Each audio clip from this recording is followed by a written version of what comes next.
Bonsoir à toutes et à tous, soyez les bienvenus dans Grand Prix. Quel plaisir de vous retrouver pour débriefer notamment évidemment le Grand Prix de Turquie de Formule 1 qui a eu lieu ce week-end. Vous êtes très nombreux et ça nous fait plaisir évidemment d'être avec vous pendant une petite heure et demie. Vous commencez à avoir l'habitude évidemment de notre rendez-vous sur Next Gen Auto. Et ce soir, mesdames et messieurs, vous voyez un invité de marque avec l'ami Julien Febvreau. Comment ça va, Julien ? Incroyable, et c'est formidable évidemment le son qui décide de ne pas fonctionner, on va tout de suite le réparer, rassurez-vous, mais rassurez-vous, Julien va bien, voilà, c'est ce qu'il a dit, faut pas s'inquiéter, voilà, ça va marcher normalement maintenant. Merci beaucoup Julien déjà d'avoir, nous avoir fait l'honneur de venir. Comment ça s'est passé, tiens d'ailleurs, ce Grand Prix de Turquie sur les antennes de Canal ? Ça s'est très bien passé, week-end encore une fois surprenant. Je crois qu'on n'a pas un week-end cette année où tout se passe de manière à peu près normale. Là, ça a été la piste, la météo, la pénalité moteur de Lewis, la remontée, les stratégies plus ou moins réussies. Il s'est encore passé plein de choses, quoi. Donc, très bon week-end pour nous, ouais. Exactement, et puis évidemment, on va en parler ce soir avec l'ami Manu, qui est toujours présent, bien sûr. Comment ça va ? Salut Michael, salut à tous. Ça va très très bien, effectivement. On a eu encore un super week-end en Turquie. C'est décidément 16e course, 16e bon week-end, je pense, de la saison. Il n'y a pas de mauvaise surprise cette année, donc on aura encore de belles choses à dire. Ouais. Et puis également Franck, bien sûr, qui est avec nous, comme toutes les semaines, bien sûr. Franck, monsieur Next Gen, bien sûr, monsieur Next Gen Auto, comment ça va ? Bonsoir tout le monde, écoutez, ça va très bien, encore une fois un très très bon Grand Prix, c'est Julien qui disait que je pense qu'on a la saison du 21e siècle, je rebondis là-dessus, je plus sois fermement, je pense qu'on a vraiment une saison exceptionnelle, donc hâte de débriefer ce Grand Prix avec vous.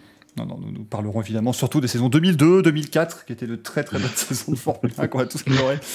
Ça, c'était du suspense. C'est vrai qu'on a une saison 2021 qui est absolument exceptionnelle, avec la première victoire cette saison de Valtteri Bottas. Alors, première victoire en Grand Prix, bien sûr, puisque certains vont vous dire qu'il s'est imposé à Monza, mais c'était une qualification. Il a signé la pole position ce jour-là, avant de rétrograder sur la grille de départ. Mais donc, Valtteri Bottas qui s'est imposé. Et Julien, je commençais par toi. Bottas qui a fait un week-end plein, à partir évidemment du moment où Lewis Hamilton a eu sa pénalité, il a donc hérité de cette pole position. Il a fait un week-end plein et je pense que ça fait du bien au moral pour le pilote finlandais. Ah, c'est sûr que ça lui fait du bien, oui. Clairement, ça fait très longtemps qu'il n'avait pas gagné, depuis la Russie l'année dernière. Ça fait un moment maintenant qu'il joue le rôle du serviteur de Lewis pour l'aider à aller chercher un 8e titre mondial. Donc, il se sacrifie souvent. On l'a encore sacrifié en Russie pour un changement de moteur officiellement parce qu'il y avait un problème sur l'unité de puissance précédente. Chacun croira ou non l'explication officielle, mais voilà, il avait besoin d'un week-end complet. Il avait forcément dans un coin de sa tête la palanquée de tête à queue l'an dernier en Turquie. Et là, il a fait une micro-erreur au virage 1 une fois dans le Grand Prix. C'est tout. Tout le reste était propre, cadré et réussi. Je pense qu'il s'est fait plaisir. Je ne sais pas si ce sera sa dernière victoire en F1 pour Mercedes, mais en tout cas, il l'a et ça doit lui faire beaucoup de bien. C'est vrai que j'en ai vu certains sur les réseaux sociaux qui disaient voilà, Bottas qui en claque une dernière et tout. Le pauvre, il lui reste quand même encore 6 grands prix. Il a la place. Il a clairement la place pour s'imposer de nouveau, donc on verra évidemment si ce sera le cas. Franck, on a parfois été un petit peu taquin, on va dire, avec Valtteri Bottas dans cette émission. Force est de constater qu'il a quand même fait un très très bon boulot ce week-end. Ah oui, il a été impeccable du début à la fin. Il a fait le job, comme on dit, pour Mercedes, puisqu'il s'est imposé devant les deux Red Bull, donc permettant à Lewis Hamilton de remonter, de ne pas perdre trop de points sur Max Verstappen notamment. Donc c'est week-end parfait pour lui. Il y a rien à redire. Toto Wolff l'a félicité. Alors évidemment, comme toujours, les médias, on est à fond sur la bataille Verstappen-Hamilton. Et la victoire de Valtteri est un petit peu passée presque inaperçue, on va dire, dimanche soir, tellement on rebondissait sur la stratégie pneumatique de Lewis. Mais non, il a fait le job, il ne faut pas l'oublier, il faut le signaler. C'est une bonne chose pour lui d'avoir gagné au moins une dernière course, peut-être chez Mercedes, peut-être une autre à venir. Avant de partir chez Alfa Romeo, ça sera quand même un peu plus compliqué. Oui, on pense que ce sera plus visible, même si attention, 2022, la redistribution des cartes, qui sait, on pourrait peut-être avoir une surprise, et qui sait, peut-être qu'à la mi-saison, on dirait que Valtteri Bottas a plus de victoires que les deux Mercedes. Ce qui semble quand même. On n'est pas à l'abri que Bottas et Colton Herta signent un doublé pour Andretti Motorsport l'année prochaine. Incroyable, qui donc Colton Herta, je ne vois pas ça. C'est vrai qu'on en parlera tout à l'heure. C'est évidemment la grosse rumeur qu'on a eue dans le paddock d'Istanbul. Alors, c'est vrai que tu le disais, Franck, Le gros morceau quand même du week-end a été encore une fois la lutte entre Max Verstappen et Lewis Hamilton, si bien que Toto Wolff s'en est ému d'ailleurs au micro de Laurent Dupin, Manu, en disant bah écoutez, Bottas a gagné comme il a fait un super week-end, le pauvre on n'en parle pas. On en parle ici.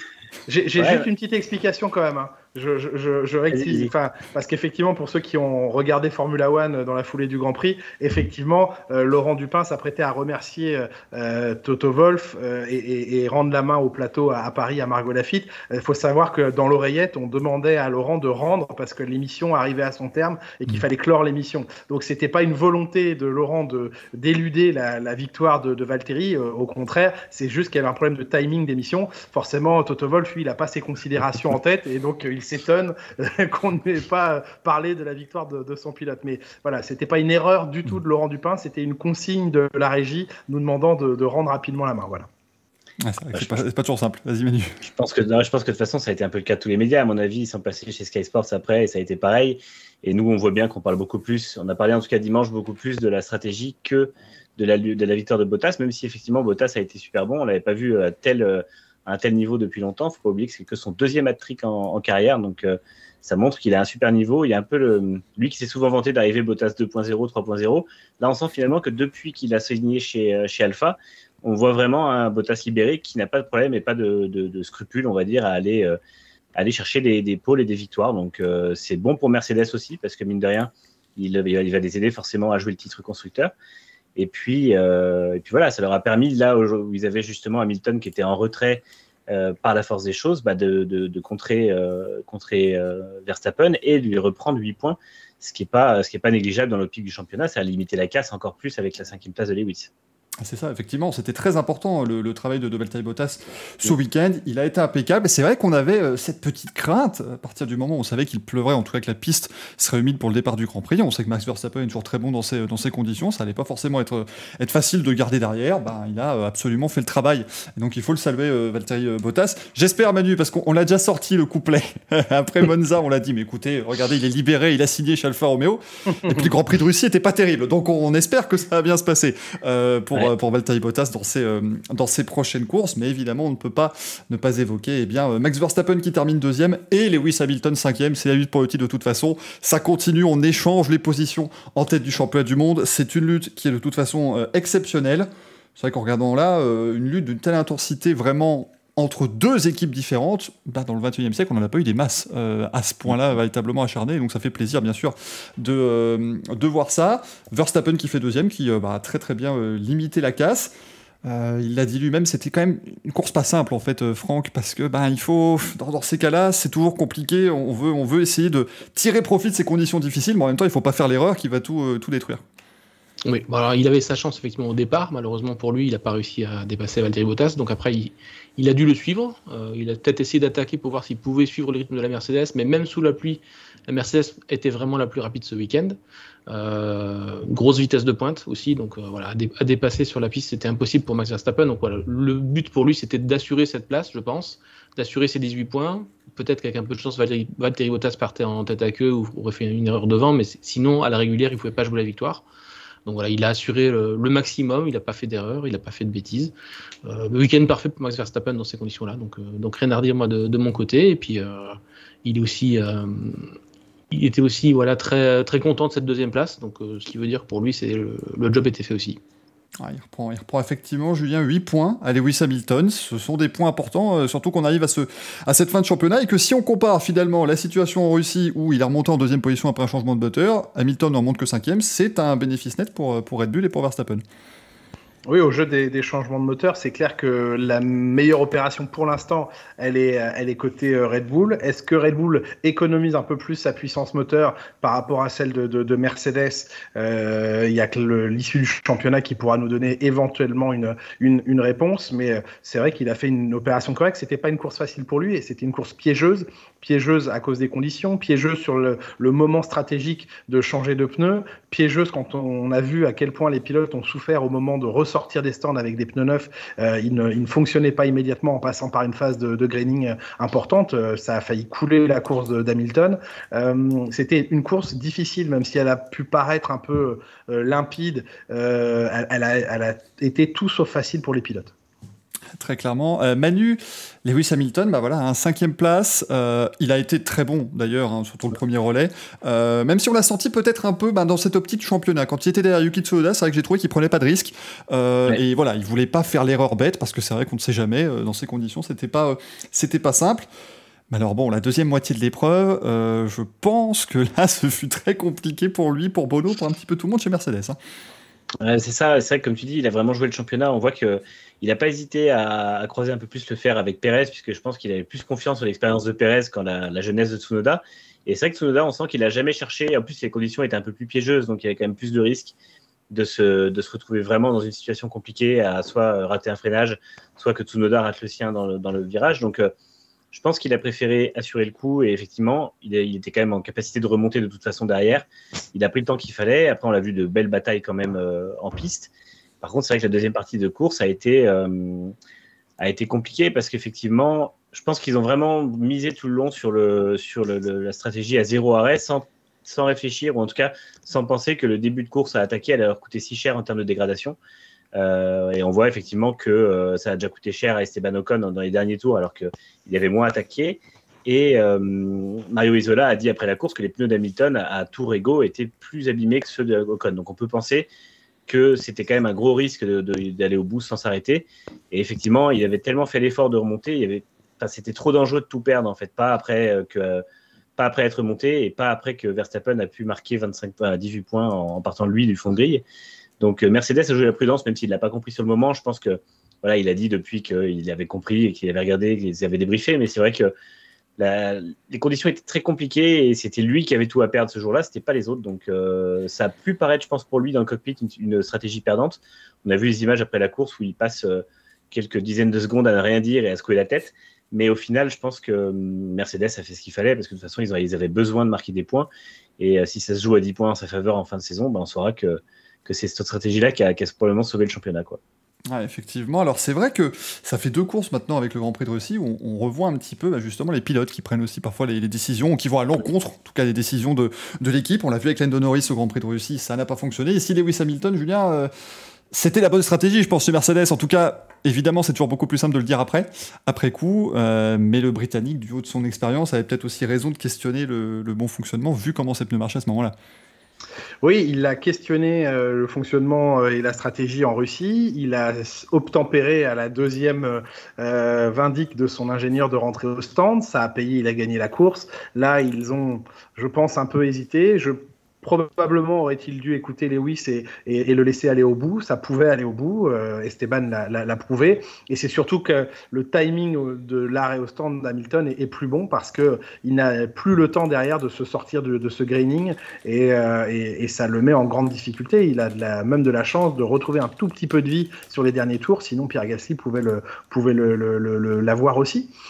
C'est de la course auto, hein. Encore une fois, la vérité, elle n'est jamais parfaitement acquise, surtout dans des conditions aussi instables que celle-ci.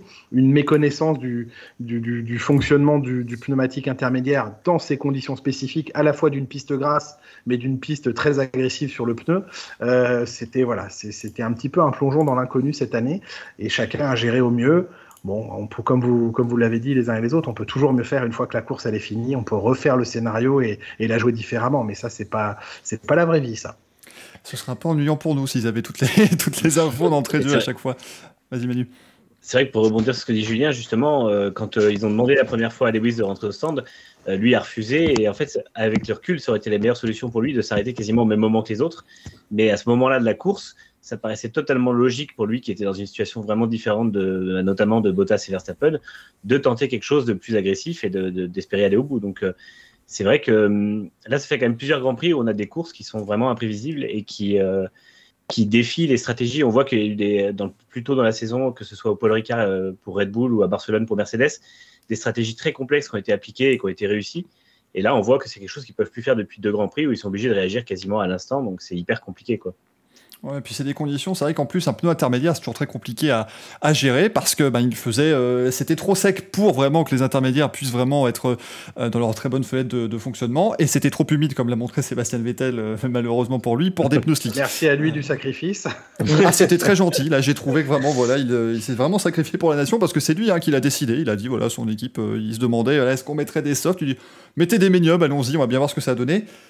On a vu, très beau car control, faut le saluer, il a quand même réussi à gérer ça. Ça aurait vraiment pu se terminer dans le mur pour Sébastien Vettel. Pas tout le contrôle quand même, pas tout le temps. Mais... Voilà, oui, il a un petit peu subi. Elle l'a ramené au stand et je me suis dit qu'il allait la placarder en entrant dans la voie des stands et c'est pas passé long. C'est pas passé long. C'était limite. Elle est pas simple. En plus, évidemment, l'entrée des stands était plus humide que le reste, puisque forcément, vous ne la séchez pas comme le reste de la piste. On peut aussi saluer d'ailleurs toutes les équipes qui ont travaillé sur le tracé d'Istanbul, parce que la piste était quand même en bien meilleur état que l'an dernier. Donc le travail a payé. On en a parlé, Franck, d'ailleurs, la semaine dernière. On a beaucoup parlé de tout ce travail. Ça a fonctionné. Ça, c'était quand même très bien. Carchérisation du circuit, plus un gel qui a été appliqué sur toute la surface, effectivement, ça a vraiment fait le boulot, puisque dès le vendredi, les pilotes ont dit qu'ils n'avaient jamais vu autant de grippe presque de la saison. Donc, c'est-à-dire que le tracé a vraiment été refait de manière nickel. Et c'est ce qui aussi nous a permis d'avoir une très belle course, je pense, dimanche. Sur des conditions qui font que l'eau ne s'évacuait pas beaucoup du circuit, n'a pas permis de sécher pour pouvoir passer les slicks sur la fin. Parce qu'il y a quand même toujours une couche d'eau qui reste toujours un peu en profondeur sous l'asphalte. Mais voilà, c'était roulable, c'était praticable, il y avait aucun souci de stagnation d'eau. Donc moi je dis bravo effectivement aux organisateurs là-dessus. La FIA a aussi collaboré pour appliquer la meilleure solution possible. Je voudrais aussi faire un petit coup de chapeau aussi à Pirelli, parce qu'on d'habitude on leur tape un peu sur les doigts, mais voilà, un pneu intermédiaire qui dure 57 tours de suite dans ces conditions, avec une monoplace qui part avec 110 kg de carburant. Je dis 57 parce qu'Ocon a bien fait 57 tours et Hamilton devait en faire 58. Donc heureusement pour lui qu'il s'est fait prendre un tour par les leaders, parce que sinon il finissait pas dans les points. C'est clair. Donc voilà, et puis à la fin c'est des slicks de toute façon. Donc ce qui prouve bien que le phénomène effectivement d'adhérence de ces pneus là était très important, très intéressant aussi, parce que les slicks sur la voiture de Vettel ça marchait pas du tout. Donc il y a vraiment des conditions un petit peu entre les deux, c'est ce qui nous a valu ce super Grand Prix. Pas très spectaculaire en termes d'action, c'est un petit peu ce qu'ont sanctionné les fans qui ont donné des notes sur Canal+. Effectivement, on a un petit 12 sur 20, je crois, grosso modo, de moyenne. Moi, je trouve que c'était pas très sympa, parce qu'effectivement, il y a eu beaucoup d'autres choses, beaucoup d'évolutions, d'actions en piste plus stratégiques pour le coup. Voilà. Ouais. C'est ça, c'est toujours dans la globalité en fait. Souvent ces courses en 2021 qu'on les suit, c'est pas c'est pas de l'action à chaque tour, mais c'est une épreuve qui s'écrit au fur et à mesure et qui est toujours très sympathique à suivre. Je voyais dans le chat Papaye qui nous dit j'étais déçu pour Fernando, mais dis donc, mais rassure-toi, t'es pas le seul. Mais rassurez-vous, la casquette de la mauvaise foi sera de retour bien évidemment pour évoquer ce week-end de Fernando Alonso. Sergio Pérez fait 3, écoutez, c'est toujours compliqué. J'ai l'impression que Sergio Pérez, depuis quelques Grands Prix maintenant, on fait la même analyse, c'est-à-dire bravo à lui pour sa course. Il fait une belle course, il remonte bien, la bataille avec Lewis Hamilton est merveilleuse. Maintenant, si seulement il pouvait se qualifier un peu plus haut, peut-être qu'il pourrait un peu plus aider encore Red Bull. Moi, je trouve c'est déjà noble de voir à quel point Red Bull peut jouer avec lui sur les stratégies et peut l'utiliser en course, alors qu'il part 6, 7, 8e. S'il partait de la deuxième ligne, il pourrait peut-être encore plus faire de choses. Mais Manu, j'ai trouvé que contre Lewis Hamilton, il s'est quand même bigrement bien défendu face au champion du monde. Ils nous ont offert probablement la plus belle bataille de la course. C'était vraiment... hyper serré, et ça a duré quand même 3 virages sur la fin du tour, plus la ligne droite, plus le premier virage. Donc bravo à lui d'avoir résisté à Hamilton pendant tout ce temps-là. Et puis mine de rien, ça a été quand même crucial pour la suite de la course, parce que si à ce moment-là où Hamilton avait vraiment la performance la meilleure du Grand Prix quasiment pour lui, il avait réussi à le dépasser, il aurait pu remonter vers la tête de la course, ça aurait sûrement changé la physionomie de la fin de course. Donc là-dessus on peut lui dire bravo. Et puis c'est vrai qu'il est un petit peu moins loin en qualif, ça commence à gommer tout doucement, un dixième par-ci, un dixième par-là. Mais surtout maintenant il arrive à mieux réussir les débuts de course. Alors je ne sais pas si Red Bull lui demande moins d'économiser en début de course, mais on a vu qu'il a pris un très bon départ, il était dans le top 4 au premier tour, et puis derrière il arrive à suivre ce qu'il faut tout le long. Alors c'est vrai qu'il n'a pas forcé derrière Leclerc, il s'est même fait distancer, mais finalement ça a fini par payer en fin de course, et c'est lui qui a réussi à décrocher le podium. Et je pense que si Hamilton avait gardé ses pneus jusqu'au bout, il aurait quand même sûrement réussi à le dépasser pour le podium. Donc j'imagine que quoi qu'il arrive, il arrive à faire des points. Maintenant, c'est vrai qu'il va falloir qu'il en marque un peu plus, parce que de l'autre côté, Bottas a lui aussi élevé son niveau de jeu. Et ça reste déficitaire du côté de Pérez, même quand il marque de bons points, ce qui est un petit peu inquiétant pour Red Bull. Ouais, c'est vrai que sur le week-end, Mercedes augmente légèrement son avance sur Red Bull au championnat maintenant. Il y a 36 points d'écart entre les deux équipes. Julien, on en pense quoi justement de la saison de Sergio Pérez maintenant? C'est vrai qu'on attendait beaucoup. Il s'est bien montré dès le début de la saison avec cette victoire à Bakou. Depuis, c'est un petit peu plus compliqué. Ouais, c'est toujours compliqué d'arriver chez Red Bull, plus que dans une autre équipe. Et c'est vrai que l'adaptation, elle est pas simple à l'environnement, au fait que c'est une équipe dédiée à un pilote, on le sait, c'est un mode de fonctionnement qu'on aime ou qu'on n'aime pas, qu'on accepte ou pas, mais si on l'accepte pas, faut pas signer dans cette équipe. Mais la voiture, elle est complexe à piloter, et elle est pourtant moins complexe, semble-t-il, des dires des uns et des autres, moins complexe à piloter que celle de l'an dernier. Donc c'est dire le mérite qu'ont pu avoir Alex Albon ou avant cela Pierre Gasly. C'est une voiture très spéciale, particulière, et qui convient vraiment à Max Verstappen et qu'on oriente dans son développement vers les desiderata d'un pilote. Donc voilà, il est sans doute à sa place. Pas tout à fait à sa place en qualification, effectivement, je vous rejoins sur le fait qu'il devrait être mieux placé sur les grilles, même sans être dans les temps de Verstappen qui semble intouchable, mais il devrait être un peu plus haut sur les grilles. Après, franchement, sur le Grand Prix, il fait un boulot impressionnant de résistance, et à la fois qu'il soit pas au-delà de la limite respectable, parce que s'il sort Lewis Hamilton, c'est une catastrophe, quoi. Non mais voilà, là derrière, c'est terrible. Donc on a une vraie bataille, une vraie défense qui est allée aux limites de ce qu'était du sport, et c'est ça qu'on aime voir et qu'on espère voir à chaque Grand Prix. Oh, mais le petit pugilat dans la pit lane entre les responsables Mercedes et Red Bull, moi j'aurais payé pour voir ça, il n'y aurait pas eu de souci. Non, c'est vrai que déjà que la guerre des mots elle est farouche entre les deux, alors là, franchement, ce serait compliqué si Sergio Pérez avait accroché Lewis Hamilton. Franck, on a Leclerc qui termine 4ème, beau Grand Prix, de Charles Leclerc aussi, bien sûr, qui a tenté cette stratégie un peu à zéro arrêt. Bon, voilà, ça n'a pas fonctionné. Alors on en a un peu ri, effectivement, quand on a vu les communications radio qui avaient été joué sur le flux international. Ça n'était pas l'intégralité de ce qui était, rassurez-vous, de ce que disait Charles Leclerc aussi. Il avait une image très claire justement de ce qui se passait en course, ce qui n'était pas simple en plus sur une course pareille. Mais voilà, c'est toujours il démérite pas en fait, Franck, Charles Leclerc. C'est-à-dire que voilà, il va toujours vraiment chercher le maximum de sa Ferrari. C'est ça, il a tenté le coup avec l'équipe. Voilà, bon, ils ont rien à perdre cette année. Ferrari, c'est des tentatives. On essaye le tout pour le tout. Voilà, c'est pas passé loin à Silverstone d'une victoire. Ça aurait pu payer aussi en Turquie dans d'autres conditions, avec peut-être un peu plus de pluie en fin de course. Bon, c'est pas passé. Il a trop attaqué pour pouvoir effectivement lui viser un arrêt comme l'a pu le faire Esteban Ocon. Donc voilà, il fallait le tenter. Après, il a quand même essayé de penser à plus long terme, lui de son côté. Alors je sais pas si son ingénieur lui a répondu que il lui a répondu ça pour qu'il reste motivé sur effectivement l'esprit de la gagne. Parce que voilà, lui il pensait plutôt effectivement quel pied. C'était pas la question posée. Ouais, c'est ça. Voilà. Mais voilà, c'est non, très, très très belle course de Charles Leclerc, très très belle course aussi de Carlos Sainz. On peut aussi en parler aussi en même temps. Voilà, une remontée formidable. Moi, je suis rassuré du coup par le potentiel nouveau moteur, nouveau moteur Ferrari évolué pour 2021 qui est la base de celui de 2022. En tout cas pour la partie hybride. Voilà, donc c'est-à-dire que Ferrari va revenir dans le game au niveau de la puissance moteur à partir de l'an prochain. Donc ils n'auront plus d'excuses. Si ce n'est celle du châssis, du coup, voilà, de la monoplace. Donc voilà, on a vraiment un équilibre des performances moteurs qui est en train de s'installer, de se mettre en place pour 2022. Donc ça c'est aussi une très bonne chose. Voilà, parce que voilà, tout le monde va repartir à zéro l'année prochaine. Donc voilà, donc Charles Leclerc, il joue sa carte, ils n'ont rien à perdre cette année. Si ce n'est, il commence quand même un petit peu à parler de la 3e place au championnat face à McLaren. C'était pas l'objectif au début de l'année. Début de l'année, c'était se redresser, tout ça. Puis finalement, on se rend compte au fur et à mesure des courses que la 3e place au championnat, ce serait quand même pas mal. Donc voilà, donc objectif McLaren pour la fin de saison pour Ferrari.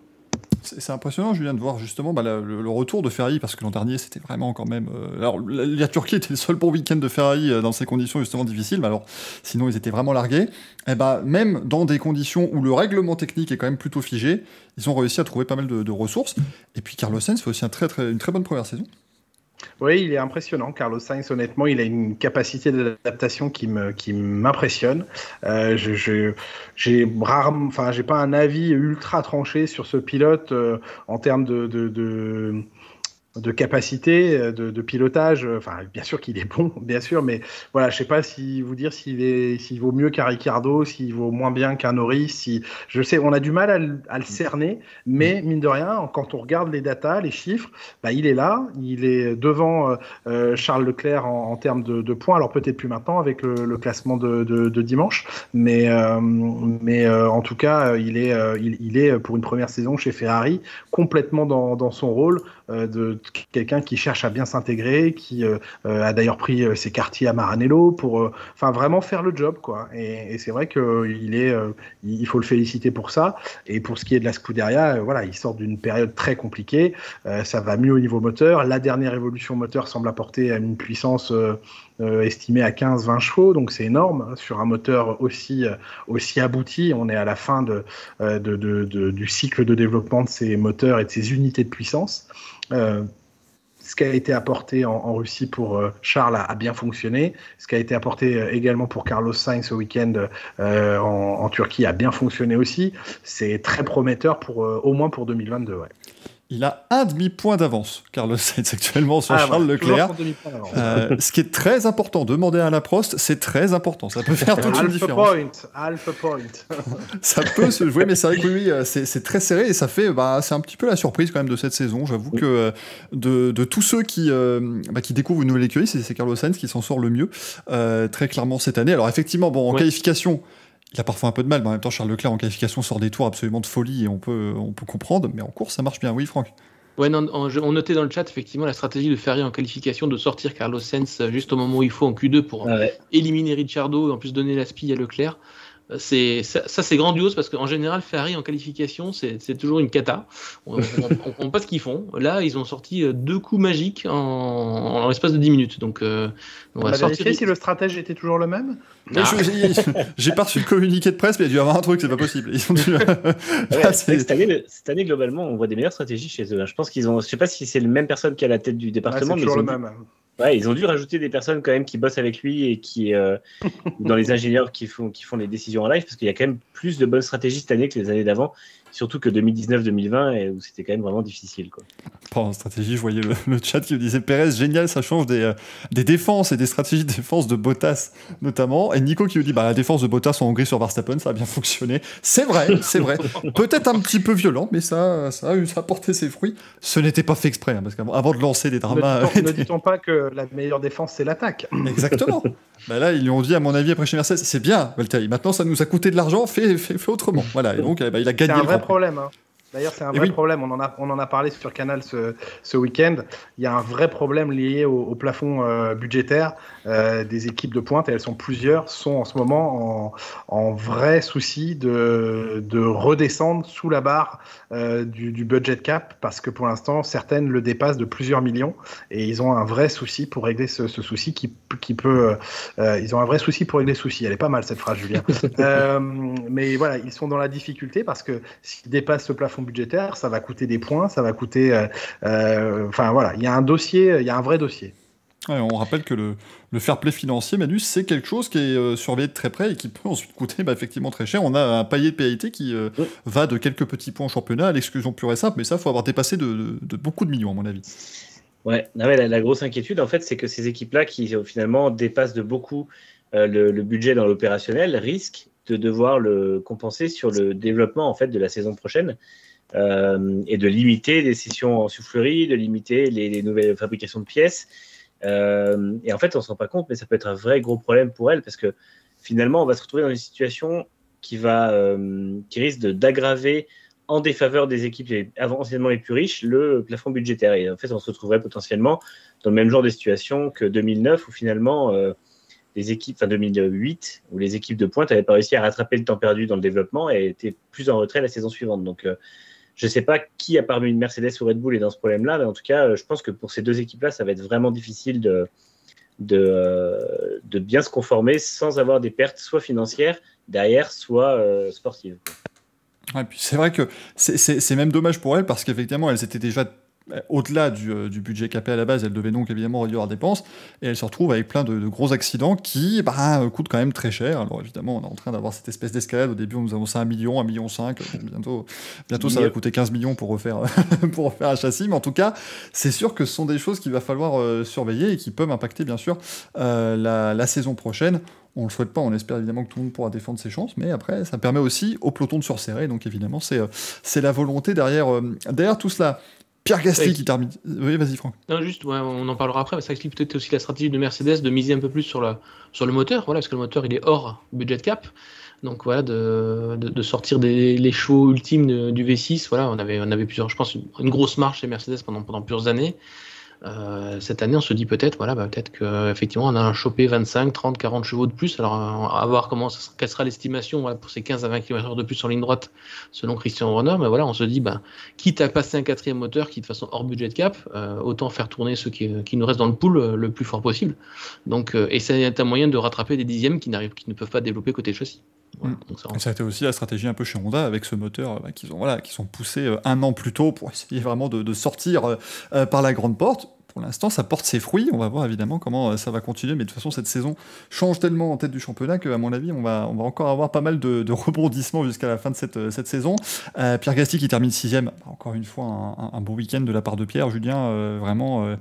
Qui alors, j'aimerais bien avoir ton avis là-dessus parce que tout le monde évidemment commence à vous dire il faudrait qu'il retourne chez Red Bull, voilà. Est-ce qu'on a vraiment envie qu'il retourne aux côtés de Max Verstappen alors qu'il s'épanouit totalement dans cette AlphaTauri ? Alors, est-ce qu'il est complètement épanoui alors qu'il voit qu'il y a une Red Bull qui joue le titre mondial? Je ne suis pas persuadé, parce qu'en tant que pilote convaincu de son talent et avec des arguments pour le penser, il doit se dire que lui, dans une Red Bull, peut-être qu'il se ferait aussi bien que Max Verstappen. En tout cas, c'est son métier de devoir le penser. Et aujourd'hui, voilà, mais... On attend de lui autre chose chez AlphaTauri. Je ne sais pas s'il faut souhaiter voir Pierre dans une Red Bull. Il faut peut-être souhaiter le voir dans une McLaren ou dans une autre voiture à moyen terme. Il lui reste des obligations contractuelles chez Red Bull pour l'an prochain et l'année suivante. Mais j'aimerais qu'effectivement, comme beaucoup, il ait l'opportunité de rouler dans une équipe de pointe. Et je pense que la dynamique actuelle voudrait que McLaren, dans les années à venir, fasse partie des prétendants aux titres mondiaux. Ils sont en train de se restructurer, de reconfigurer l'usine au niveau de la soufflerie. Ils remontent un projet, ça leur a coûté beaucoup d'argent. Ils ont failli, il ne faut pas oublier, déposer le bilan, McLaren, au moment de la crise. Ils ont dû emprunter beaucoup d'argent à droite à gauche. Ils ont vendu leur mur à Woking pour devenir locataires de leur propre usine, pour dégager du cash. C'est des situations pas ultra sereines, mais dans le même temps, ils ont maintenant des moyens pour développer l'écurie. Donc, c'est une équipe dans laquelle je verrais très bien un Pierre Gasly, plus que chez Red Bull, où bien sûr, si l'opportunité arrive, tant mieux, mais Max est quand même là pour un moment, et il sera toujours la priorité de cette équipe. Donc même si Pierre a évolué, a mûri, a appris, serait meilleur certainement s'il retournait dans cette écurie. Je ne sais pas si c'est l'endroit qu'il lui faut à l'avenir. Voilà. Bon, encore une fois, il y a 20 places en Formule 1, il en a une déjà, et pas la plus mauvaise, de loin. Donc, il faut aussi être content pour lui d'avoir ces opportunités, d'être souvent dans le coup. Il était très bien sur la grille, très bien en course. Il optimise généralement tout ce qu'il peut, sauf quand on lui flingue sa stratégie sur le muret des stands. Mais voilà, au volant, il y a peu d'erreurs, très peu d'erreurs. C'est ça, c'est une saison véritablement pleine. Si ce n'est ce premier virage, mais quel scandale, mesdames et messieurs. Cette touchette avec Fernando Alonso, bon... C'est le sandwich. Eh ben oui, voilà, le fameux. Il est pris en sandwich, voilà, le club sandwich de Pierre Gasly. Ce fut un petit peu compliqué, mais en tout cas, voilà, c'était une pénalité de 5 secondes. Je vous laisse un instant, mon repas arrive. Vous me permettez pas de souci, il n'y a pas de souci. J'arrive. Évidemment, j'espère que le chat va être poli et va souhaiter bon appétit à Julien, mais j'estime, je ne sais pas ce que vous en pensez, les 5 secondes sont quand même logiques. Parce que oui, il y a Pérez qui arrive, mais il n'y a pas de réaction en fait, donc je pense qu'il a, je sais pas, c'est un peu,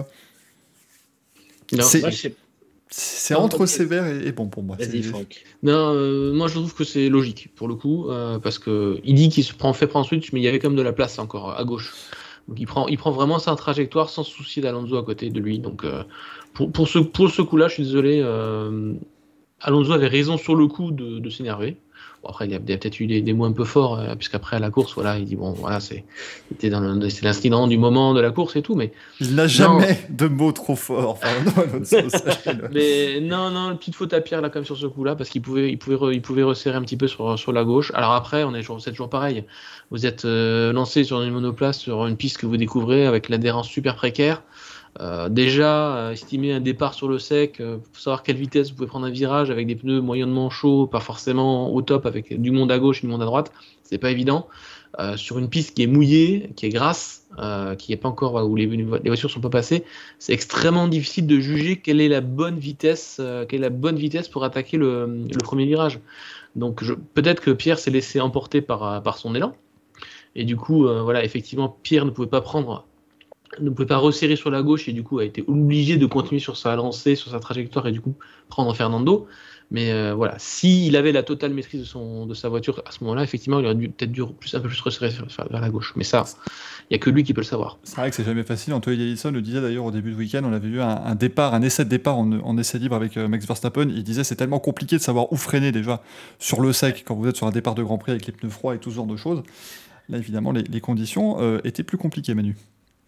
Ouais, en fait, les conditions sont compliquées. Il a Pérez qui est à sa gauche. Il ne connaît pas la trajectoire de Pérez. En fait, il voit juste la Red Bull dans son angle de vision. Mais c'est compliqué de savoir, pour eux en tout cas, quelle va être la bonne option. Parce que s'il ferme pour éviter Alonso, potentiellement, il touche Pérez et c'est un double abandon Red Bull AlphaTauri. Donc, c'est compliqué. Et en fait, moi, je suis un peu sceptique face au manque de cohérence de la direction de course qui, il y a encore quelque chose comme 18 mois, prenait le Let's Them Race en début de course.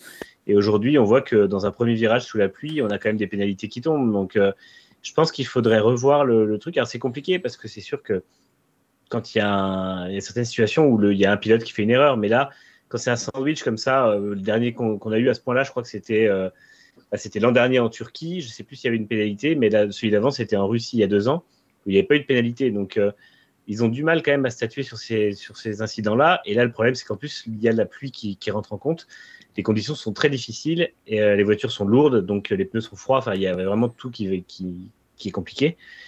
Et j'ai du mal à trouver. Enfin, 5 secondes, ça me paraît beaucoup. En même temps, c'est le minimum, mais il faudrait voir si on décide ou non de les laisser courir au départ. En fait, alors oui, ça risque de créer des incidents, mais en même temps, c'est aussi sur certains circuits la seule opportunité ou une des rares opportunités qu'ils ont de prendre vraiment des places.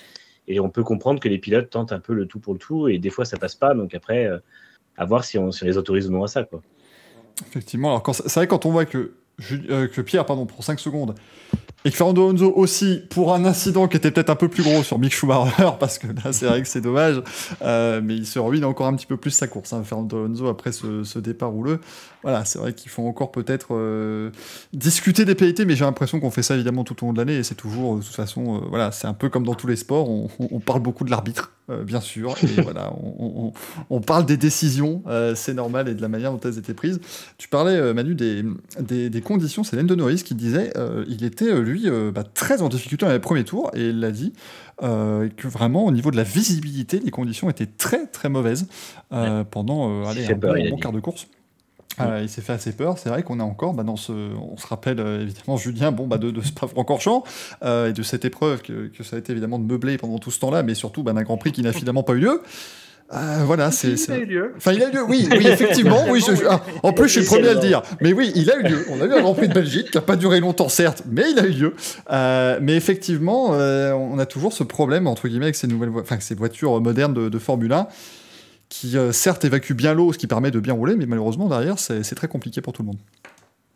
Oui, les pneus sont devenus beaucoup plus imposants à partir de 2017, quand les voitures ont changé de gabarit.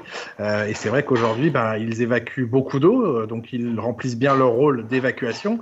Mais l'eau, il faut bien qu'elle parte quelque part.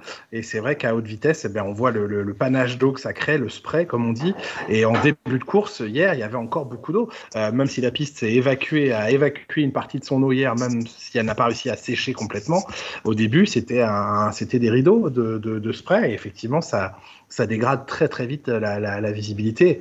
Quelle solution? Je sais que Pirelli, on l'a tous vu, proposait d'éventuellement équiper dans ces conditions difficiles les roues arrière de sortes de garde-boue pour envoyer l'eau vers le bas. Un, est-ce que ça marcherait? Deux, est-ce que ça ne détruirait pas le phénomène aérodynamique de la voiture? Enfin, il y a beaucoup de questions à se poser à ce niveau-là. Mais aujourd'hui, oui, plus le pneu est performant, ça veut dire plus il évacue d'eau, bien l'eau, faut bien l'envoyer quelque part. Donc, pour l'instant, c'est sur les autres. Ouais, et puis ça, c'est quelque chose de difficile en plus en Formule 1 parce que bon, dans des catégories monotypes, on dirait voilà, on a une solution, vous la mettez sur vos voitures, merci, tout le monde est logé à la même ancienne. Mais ici, soit vous dites aux équipes qu'elles doivent concevoir une solution pour que ça s'adapte justement avec l'équilibre général de la voiture, et là on aura évidemment des dérives et des choses qui seront absolument incroyables niveau aérodynamique pour 3 ou 4 courses dans l'année, ou alors on met une solution standard et puis certaines équipes vont s'estimer lésées. Donc c'est toujours évidemment le petit souci évidemment avec la Formule 1, mais c'est aussi ce qui fait qu'on le suit parce qu'il y a toujours cette intrigue en plus et toutes ces choses à prendre en compte.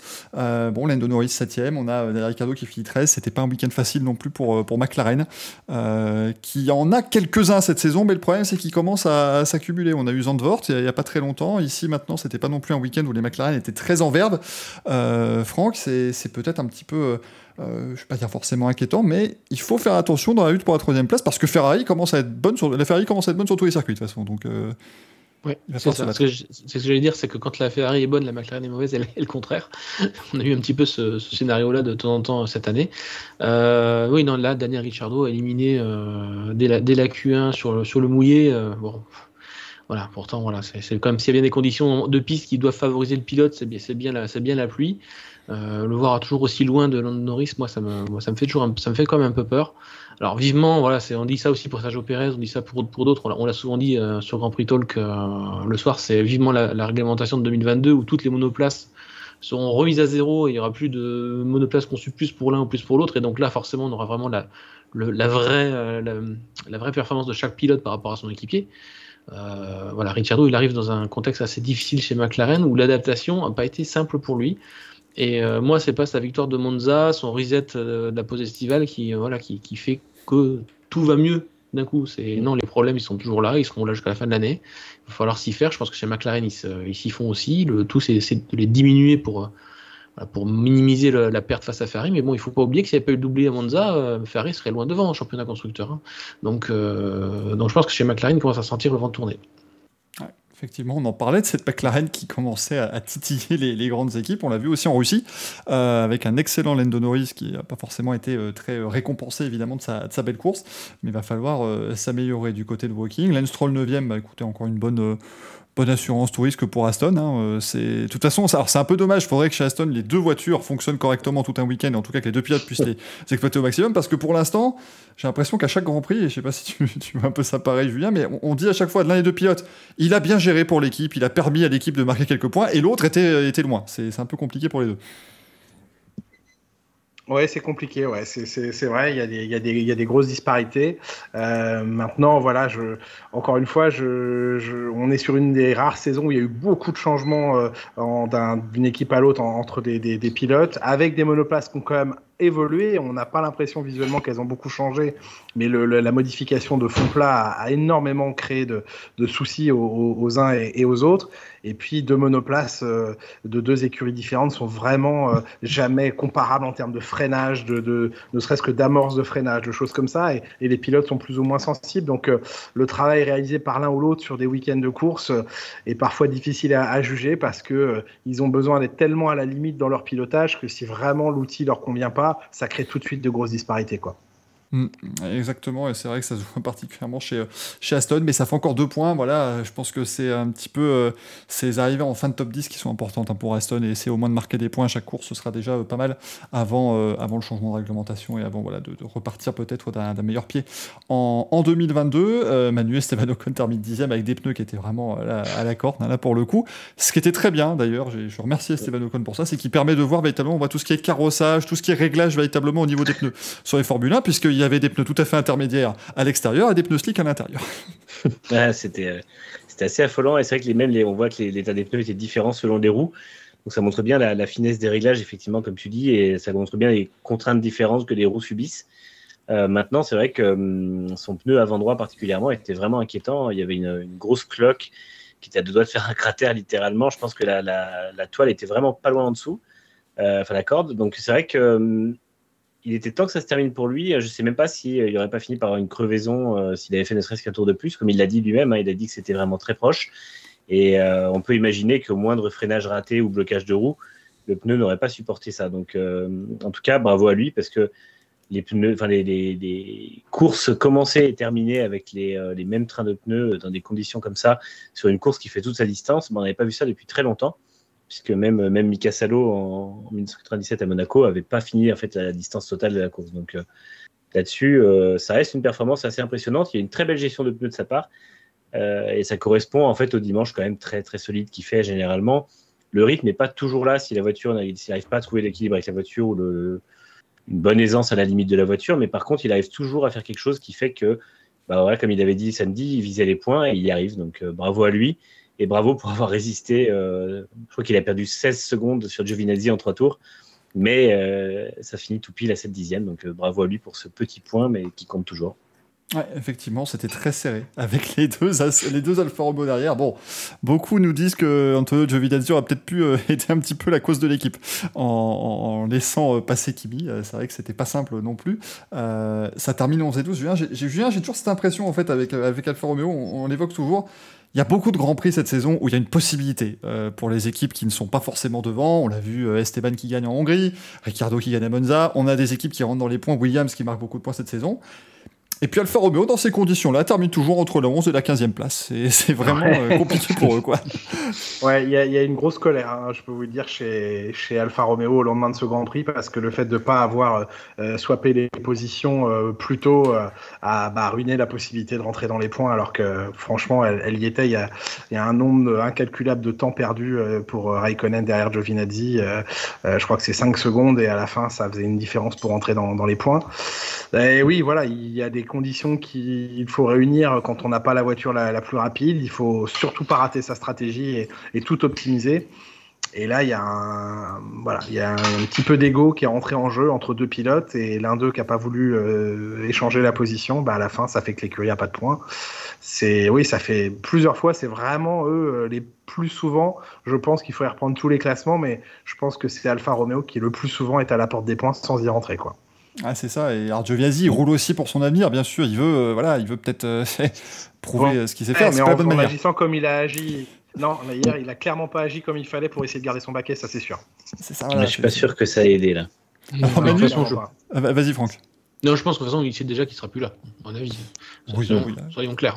Il y a quand même je sais pas. Je serais pas aussi sûr. Peut-être qu'à la fin vous aurez raison, mais à l'instant où on parle, je suis pas certain que ce soit aussi fermement acté. Voilà.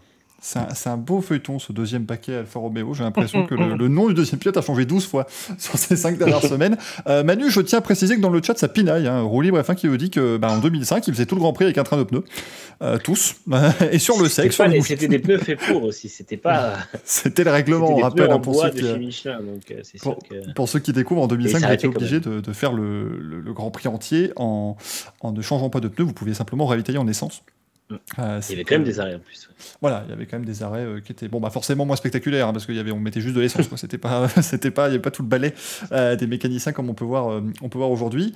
Un petit mot sur Yuki Tsunoda qui a fait quand même un bon week-end. Il rentre en Q3, donc voilà, il y a des bonnes choses. Il fait un très bon entame de Grand Prix à tenir Lewis Hamilton pendant plusieurs tours. Et j'ai l'impression que c'est le syndrome, malheureusement, de Yuki Tsunoda depuis le début de l'année. Il fait une erreur et ça l'a un petit peu empêché vraiment de s'exprimer par la suite, quoi. Il avait l'air, Franck, je sais pas si t'es d'accord, mais un peu tétanisé, un peu comme il le disait lui-même. De toute façon, il a tellement d'accidents qu'il était surpris même d'avoir été reconduit, et c'est pas forcément pratique quand on n'a pas toute la confiance.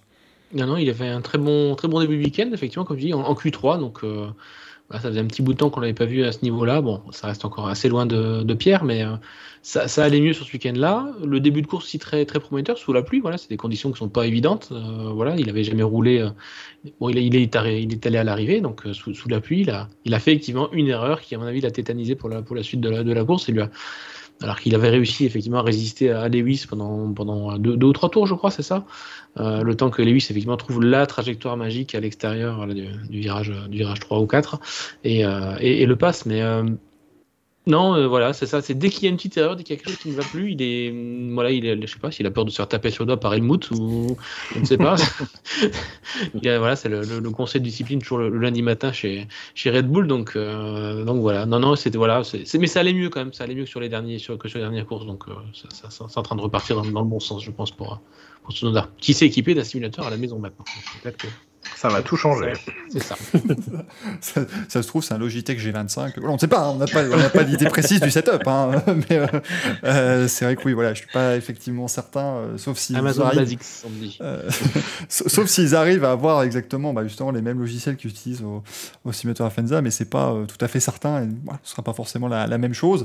Mais on verra si ça aidera. Je pense qu'il le mérite. Yuki Tsunoda, il a quand même été très bon. Une ascension un peu météorique F3 F2. La marche vers la Formule 1 est peut-être un petit peu haute pour Yuki Tsunoda. Pas de mauvais jeu de mots, mesdames et messieurs, s'il vous plaît. Je veux que le chat reste gentil ce soir, c'est important. Mais voilà, Tsunoda 14e et encore une fois, loin malheureusement de Pierre Gasly. Les Williams font 15 et 17, j'ai envie de dire que voilà, ça sont un petit peu rentrés dans le rang sur ce Grand Prix précis, mais encore une fois, bon, c'est un peu une saison, de toute façon, c'est un peu une saison gratuite pour Williams. Ils attendent surtout la réglementation de l'an prochain. Ils feront des super perfs cette année. Hein. George Russell a fait un podium, évidemment, cette saison après sa belle qualif fasse pas, donc c'est important pour cette équipe. Et puis quand même, notre feuilleton préféré continue, chez Haas, bien sûr, Mick Schumacher et Nikita Mazepin. Bon, Schumacher, un très bon week-end, il se qualifie en Q2, ça c'est la vraie belle perf. Nikita Mazepin ne laisse pas passer Lewis Hamilton, c'est la perf un peu plus habituelle malheureusement. Julien, t'en penses quoi toi, de ces deux pilotes chez Haas? J'aimerais déjà savoir à quand remonte le dernier accrochage Alonso-Schumacher, ancienne époque. La dernière fois qu'un Alonso et qu'un Schumacher se sont accrochés, à quand ça remonte? Ça, j'ai pas le souvenir, mais toujours est-il que oui, là, ce week-end, ce qui était beau à voir, c'était Mick à la radio qui rentre en Q2, quoi. Il est déjà parti de position de Q2, mais sans s'y être qualifié directement. Et là, effectivement, ouais, c'était une belle perf. Il a optimisé. Franchement, moi, j'apprécie bien ce qu'il fait parce que c'est pas simple. C'est une voiture très difficile à piloter, très piégeuse. J'ai l'occasion d'en parler de temps en temps avec Romain Grosjean, même si on parle pas que de ça, heureusement, et qu'on parle plus de ça trop d'ailleurs. Mais voilà, il le dit, c'était une voiture, c'était un calvaire, quoi. Donc vous cherchez la limite pour essayer de faire fonctionner les pneus, sauf que dès que vous en approchez, la voiture vous dit bah non, j'en veux plus de ta limite, et boum, elle vous met dehors. Donc elle est voilà, très compliquée, et pour des pilotes avec peu d'expérience comme c'est leur cas, aussi bien lui que Mazepin, hein, je veux dire, Schumacher, il en a cartonné plusieurs cette année, hein, donc Mazepin aussi, mais si on fait les comptes, ils doivent être à peu près au même nombre de pièces détachées, et voilà. Donc c'est pas simple, faut l'accepter. Ils ont évidemment l'espoir que l'an prochain la voiture sera meilleure ou plus proche du peloton, même s'ils ne se font pas beaucoup d'illusions non plus. C'est une écurie qui fonctionne sur un modèle client, avec peu de possibilités, peu de champs d'action pour faire sa voiture. C'est Dallara qui leur fait le châssis. Je remets pas du tout en question le travail de Dallara, mais tout vient de tous les côtés, et c'est jamais simple. À un plus haut niveau, on a bien vu que Red Bull, client Renault moteur, c'était pas la solution pour essayer d'être champion du monde un jour. Il fallait un partenaire 100% dédié au travail de l'écurie Red Bull. Bon, bah là, vous êtes à l'opposé, total opposé, avec une écurie qui vient assembler ses morceaux à droite, à gauche, et puis qui essaye de faire avancer tout ça au mieux. Bon, ça peut pas faire de grands résultats, et ça fera pas de grands résultats l'année prochaine non plus. Faut juste leur souhaiter d'avoir une voiture un peu plus conduisible, un peu plus prévisible, pour leur donner de la confiance et progresser dans leur pilotage aussi, quoi. Ouais, c'est effectivement, parfois au début de saison, Léa, c'était très bonne, hein, on se rappelle aussi notamment de 2018, mais c'est à partir du moment où il faut développer tout ça, quand vous avez justement des sources différentes, c'est très compliqué de pouvoir faire fonctionner le tout dans le même chemin. J'avais beaucoup aimé As qui, lors de la qualif, avait tweeté justement un petit mème disant It's been 84 years, qu'on nous a pas vu dans une séance de Q2, parce que Mick Schumacher s'était qualifié en Q2 au Grand Prix de France, mais malheureusement il avait mis la voiture dans le rail, donc il n'avait pas pu y participer. Donc là voilà, ça faisait plaisir de revoir une As en Q2. Et bon voilà, Nikita Mazepin qui a continué un petit peu ses tours en piste. piste, ça fait quand même quelques week-ends où en qualif il se prend quand même des roustes un petit peu par rapport à Mick Schumacher. Là je pense qu'il va falloir se réveiller. Mais bon, il n'y a plus trop de carbone qui vole ces derniers temps, donc ça c'est peut-être une bonne nouvelle. Je suis un peu moins sévère que Julien, moi, sur le As pour l'année prochaine. Parce qu'il y a quand même un bâtiment Maranello, il y a Simone Resta, il y a quelques ingénieurs de Ferrari qui ont été détachés, parce qu'effectivement, licencier tout le monde chez Ferrari, en Italie, c'est beaucoup plus compliqué de licencier des gens qu'en Angleterre. Donc ils vont quand même récupérer quelques ingénieurs, un petit peu de renom ou UPE qui peuvent peut-être les aider effectivement à conduire Dallara, à conduire effectivement tous les ingénieurs concepteurs dans une meilleure direction. Voilà, donc peut-être qu'on peut espérer. Il faut leur souhaiter, faut espérer, bien sûr, faut espérer, mais j'ai des doutes. Le budget n'est pas là de toute façon, à moins que l'équipe passe côté russe définitivement. Ça. Je pense que là, Gene Haas, il a le carnet de chèques, il est fermé à double tour et il va pas vouloir encore perdre beaucoup d'argent sur cette équipe. Au niveau des championnats, du coup, donc Max Verstappen reprend la tête du championnat du monde avec 262 points et demi devant Lewis Hamilton. Il y a 6 points d'écart entre les deux pilotes. Et on arrive dans le Money Time, véritablement les 6 dernières manches de ce championnat qui est extrêmement passionnant et qu'on va vraiment regarder avec grand plaisir. La prochaine manche, on vous le rappelle, sera du côté des États-Unis du 22 au 24 octobre. On sera à Austin. Le retour aux États-Unis, ça fait plaisir aussi de retourner là-bas. Et donc Mercedes qui mène avec 36 points d'avance maintenant sur Red Bull au niveau du championnat des constructeurs. Mais du coup, chez Red Bull, on s'est un petit peu étonné. Alors, Christian Horner a rajouté en disant tout le monde est étonné par le rythme notamment des Mercedes ce week-end et surtout leur rythme en ligne droite. Parce que c'est vrai qu'on a vu pas mal d'observateurs nous dire que Lewis Hamilton avait une espèce de bus londonien en guise aileron arrière et pourtant il déposait tout le monde en ligne droite pendant le Grand Prix alors qu'on n'avait pas l'aide du DRS. Voilà, on s'étonne un petit peu. Julien, est-ce que tu as des infos peut-être sur ce qui s'est passé justement et ces petites évolutions chez déjà par principe, on s'étonne. Ça, c'est Horner est né pour s'étonner et il vit dans une discipline où on doit s'étonner quoi qu'il arrive. Donc ça, c'est la base. Oui, c'est surprenant. C'est vrai que quand on voit le braquage des longs arrière de Hamilton, on se demande comment il arrive à générer autant de vitesse de pointe et si peu de traînée finalement. Il avait un moteur neuf. On sait que les moteurs neufs sont toujours un peu plus puissants et délivrent un peu plus de performance. Là, à ce niveau-là, je sais pas. L'aileron arrière est une chose.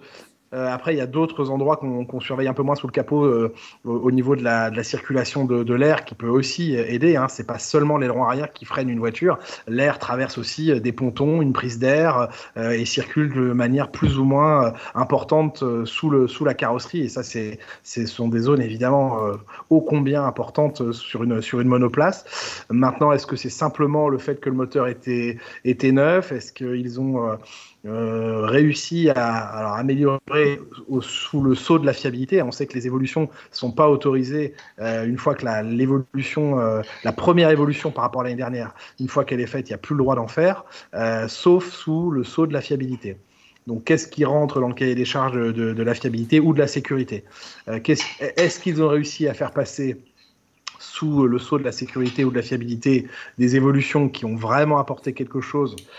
On a le droit de poser la question. En tout cas, on peut se poser la question. Est-ce que la manière dont l'air circule dans la boîte à air, ce que tout le monde appelle le plenum, puisque ça, c'est de bon ton de parler latin en ce moment, donc c'est la boîte à air. Comment cette boîte à air délivre son air au moteur une fois comprimé? Est-ce qu'il arrive à être plus froid que les 10 degrés autorisés par rapport à l'air ambiant? Visiblement, la réponse a été donnée par la FIA. Tout va bien, tout est sous contrôle. Bon, en tout cas, il semble que sur les données GPS, effectivement, et puis même, on l'a vu, clairement, ça se voyait, il n'y a pas besoin d'avoir un GPS. Il y avait une différence. À voir sur le prochain Grand Prix. Il y a une énorme ligne droite sur le prochain Grand Prix aussi. Et c'est pourtant un circuit qui réclame beaucoup d'appui, Austin, parce que ça tourne, il y a des courbes rapides, il y a du serré. Enfin, on ne décharge pas complètement les ailerons là-bas. Donc, voyons si à Austin, avec un bus impérial sur l'aileron arrière, comme tu l'as si bien dit, Lewis est toujours aussi rapide et Valtteri dans la ligne droite. On verra. Après, le questionnement fait partie du jeu. Ça crée toujours un peu de discussion. La preuve, on est en train de le faire. Et ça fait partie du jeu, voilà. Oui, ce serait pas la Formule 1 si on n'avait pas toutes ces petites choses. C'est vrai que le côté, Manu, peut-être moteur neuf, on rappelle qu'il y a des éléments moteurs. On rappelle qu'évidemment, donc on parle d'unité de puissance maintenant avec différents éléments, mais il y en a qui avaient été sur leur 7e, leur 8e Grand Prix, peut-être aussi avec le même élément. Forcément, il y a une fatigue qui fait que la puissance diminue un petit peu. Ouais, complètement. C'est très probablement la plus grande réponse à ça. D'autant que justement, il a été dit ce week-end aussi que le moteur Mercedes serait particulièrement sensible en fait à la dégradation et ça lui ferait perdre vraiment beaucoup en performance, ce qui expliquerait du coup la vraie. Horner dit que c'est depuis Silverstone qui s'en étonne, mais en fait, je pense que c'est aussi pour contextualiser tout ça parce que je crois qu'il était resté sur Bakou justement où les Mercedes avaient vraiment beaucoup de difficultés en vitesse de pointe.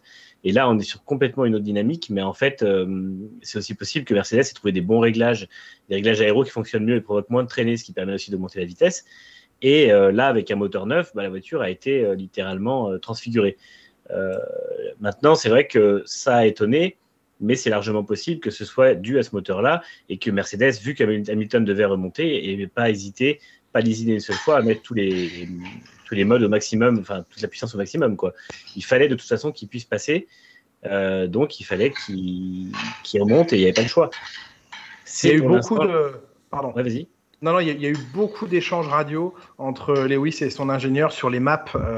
On sait que les maps moteurs thermiques sont figées de la qualif à la course, mais que les maps de récupération d'énergie, elles ne le sont pas. Et il y a eu beaucoup ce week-end, pendant ce Grand Prix, d'échanges et de modifications de maps de récupération et de déploiement de l'énergie électrique. Ils ont beaucoup joué avec ce dimanche, plus sans doute que sur d'autres Grands Prix. Voilà, c'est un détail supplémentaire, mais ils ont beaucoup joué avec. Ouais, ça fait partie effectivement des choses. Vas-y Manu. Ouais, non, je pense que ça leur a été aussi permis parce que justement ils avaient une base de puissance avec le nouveau moteur thermique qui était vraiment très bonne et ils ont pu vachement assouplir en fait l'utilisation de ces réglages électriques qui donnaient à la fin à la fois je pense une très bonne récupération et aussi un très bon déploiement et ça a donné cette vitesse-là. Donc encore une fois, oui, de toute façon Horner veut s'étonner de ce qui ne lui plaît pas. Il le fera jusqu'au bout de la saison. Il l'a fait pour absolument tout. Mercedes l'a fait aussi pour Red Bull. Il ne faut pas oublier qu'on a revu leur déploiement de batterie, on a revu leur aileron arrière, on a revu beaucoup de choses qui sont repassées devant la FIA parce que Mercedes s'est plaint. On a dit dès le début de saison, de toute façon, que cette saison allait se jouer sur la piste et en dehors, et on voit que c'est le cas, et ce sera le cas jusqu'au bout. Donc, je ne pense pas que ça va déboucher sur quelque chose de plus gros que juste un questionnement, mais effectivement, ça a été assez impressionnant à voir en Turquie. Ouais. Nous, on est contents, Franck, ça nous permet à chaque fois de remplir le Grand Prix Talk, ça fait plaisir, mais il a demandé en tout cas à la FIA d'enquêter, Christian Horner, comme c'est le... Lui, il y a apparemment d'autres motoristes aussi, donc Ferrari aussi s'est étonné un petit peu, il y a quelques Grands Prix sur cette puissance-là, sur le plénum notamment. Bon, apparemment, du côté des plénums, c'est réglé, il y aura pas plus. Voilà, je pense que c'est juste sous surveillance maintenant, personne n'a d'éléments concrets à opposer à Mercedes là-dessus. Moi, je pense... Plus sincèrement, c'est tout ce que vous dites, plus en fait aussi, maintenant on arrive avec 6 courses qui nous reste à faire. Hamilton a 2 moteurs maintenant dans son pool, 2 moteurs pour 6 courses, ils peuvent vraiment pousser beaucoup plus le moteur. Voilà, donc je pense que voilà, ils sont en train de passer sur cette marge moteur qu'ils ont pour dépasser Red Bull au championnat, parce que voilà, côté châssis, côté aéro, c'est forcément un peu figé. Il y a le budget cap dont a parlé Julien, effectivement, qui empêche de développer de nouvelles pièces sur la fin de saison, et aussi parce qu'il faut préparer la voiture de 2022. Donc voilà, c'est la variable d'ajustement chez Mercedes, c'est le moteur. Voilà, on a confiance dans notre moteur, on peut le pousser un peu plus. On en a maintenant 2 pour finir la saison. Peut-être qu'ils vont se dire, on va pousser le dernier moteur, on va peut-être le pousser sur 4 Grands Prix, et le deuxième moteur qui est en fait le 3e du pool, on le poussera peut-être sur 2 ou 3 courses. Voilà, donc je pense vraiment que c'est la variable d'ajustement chez eux pour pousser Red Bull au-delà de ce qu'il faut. Et c'est toujours, moi je suis toujours aussi impressionné et admiratif de tout le travail qui est fait autour des moteurs, parce qu'on parle quand même de moteurs qui doivent faire presque 8 Grands Prix, voire même carrément 12 pour certains éléments qui ne peuvent être changés qu'une fois dans la saison. Quand vous pensez qu'à l'époque on avait un moteur par séance, c'est quand même autre chose. Et ça fait, c'est aussi un aspect qu'il faut peut-être mettre en avant aussi au niveau de la Formule 1, de dire que voilà, écoutez, on fait des voitures qui ont une fiabilité quand même assez incroyable pour des voitures de course, bien sûr. Rassurez-vous, si on faisait simplement 3-4 000 km avec une voiture, ce serait peu, évidemment, sur la route, mais là, pour des voitures de course, c'est quand même assez fort. On verra évidemment la suite au prochain épisode, comme d'habitude, avec tout ce qui se passe entre Mercedes, Red Bull et les autres. Ça fait toujours partie partie évidemment de la Formule 1 et c'est ce qu'on aime bien aussi vous rapporter dans le Grand Prix. Et puis alors là, on a ce qui a complètement agité le paddock d'Istanbul parce que, eh bien voilà, Michael Andretti l'avait dit, il cherchait toujours, lui, une opportunité de se lancer en Formule 1 un jour si la bonne opportunité justement se présentait. Peut-être qu'elle se présente ici bien sous la forme de l'écurie Sauber. Alors pour ceux qui suivent depuis peu la Formule 1, Sauber c'est donc Alfa Romeo, mais c'est un naming de la part du constructeur italien, mais ça reste bien une écurie suisse à la base. L'équipe Sauber qui est là depuis une bonne quasiment 30 ans maintenant en Formule 1 et donc on pourrait passer par un rachat donc par Michael Andretti et par Andretti Autosport de cette équipe. Julien, qu'est-ce que tu as comme information peut-être justement, qu'est-ce qui se raconte autour de ce sujet qui est devenu d'un coup le sujet très chaud en 2-3 jours à peine? Oui, ça a fuité. Je pense que c'était pas souhaité du tout par les parties que ça fuite, mais voilà, malheureusement, c'est sorti. Effectivement, des discussions entre Andretti et les actionnaires de Sauber. De ce que je crois comprendre, c'est surtout que Michael Andretti a trouvé des investisseurs pour investir à ses côtés en F1. C'est pas lui directement qui le ferait. Je pense pas qu'il en ait les moyens. Et voilà. Donc aujourd'hui, oui, il y a une envie, il y a une démarche qui est engagée. Maintenant, est-ce que ça ira au bout? Rien n'est acquis pour l'instant. C'est des discussions plus que des signatures. On n'en est pas à la signature des contrats. Maintenant, le jour où tout le monde s'entend, c'est très facile de poser une signature en bas d'un contrat. Ça, c'est pas la chose la plus compliquée. Mais pourquoi pas? C'est vrai que le mythe de l'écurie américaine en Formule 1 refait surface. Le mythe des pilotes américains qui réussissent en F1 refait surface. Il n'y en a pas beaucoup. Il y en a un qui a été champion du monde en 78. C'est justement Michael Andretti. Mario, le père. Mario, pas Michael. Autant pour moi, Mario Andretti. Et les derniers pilotes américains n'ont pas superbement brillé en F1. Le dernier en date, c'est Alexander Rossi, qui ça l'a pourtant pas empêché de remporter les 500 miles Indianapolis. Donc voilà, le mythe américain, oui, il est intéressant. Je pense que la F1 a plus besoin d'aller aux États-Unis que les Américains de venir en Formule 1, mais la F1 fait rêver partout dans le monde, donc aux États-Unis aussi. Donc tant mieux s'il peut se passer quelque chose en ce sens. Et ce serait une manière aussi, imaginons, voilà, si Andretti venait avec son nom en Formule 1, potentiellement, ça pourrait peut-être aussi un petit peu laver l'affront de sa saison 93, mais Andretti qui était allé chez McLaren aux côtés d'Ayrton Senna. C'était compliqué, et j'avais vu une interview de Marco Andretti, le fiston, qui disait que globalement, ils en parlent pas beaucoup, mais Michael Andretti était vraiment très amer de la manière dont les choses se sont passées en 93, donc voilà, ce serait peut-être un joli petit pied de nez. Pour situer évidemment Andretti Autosport, c'est une équipe donc, qui à la base fait de l'IndyCar avec quand même grand succès. C'est d'ailleurs la nouvelle équipe de Romain Grosjean. Il a fait d'ailleurs ses premiers tests cette semaine avec eux à Indianapolis et il va rouler là-bas l'année prochaine. Il y a Alexander Rossi dans cette équipe. Il y a Colton Herta également, qui est le plus jeune vainqueur de l'histoire de l'IndyCar, Manu, qui est américain, qui a un sacré coup de volant, qui connaît les circuits européens parce que c'est en Europe qu'il a fait son apprentissage et on parle de lui peut-être potentiellement pour qui n'est pas l'inventeur de la saucisse, il faut le bien évidemment, et ça n'est pas un jambon non plus. Non, c'était son père Brian, c'est donc qui avait inventé la saucisse. Évidemment. non, mais c'est vrai que Colton Herta, il coche toutes les cases pour arriver en F1. De toute façon, il ne faut pas se leurrer non plus. Aujourd'hui, l'IndyCar est un championnat, on l'a vu cette année, qui a été dominé par deux non-américains, donc ça a été aussi l'occasion pour justement se dire, effectivement, est-ce que quels pilotes en fait ont le potentiel, en tout cas pour et puis l'âge jeune, parce que c'est bien. On parle souvent de Newgarden qui a des très bons résultats en IndyCar, mais qui a déjà quand même 30 ans. 30 ans, c'est plus vraiment un âge auquel on arrive en F1 aujourd'hui. Il aurait peut-être pu y aller après son premier titre il y a 5 ans, mais il n'y a pas eu de place et puis il voulait rester en IndyCar. Donc pour lui, je pense que c'est fini. Les autres jeunes pilotes américains, il n'y en a pas beaucoup qui ont le potentiel, en tout cas, de Colton Herta et de ce que Herta a montré ces deux dernières saisons.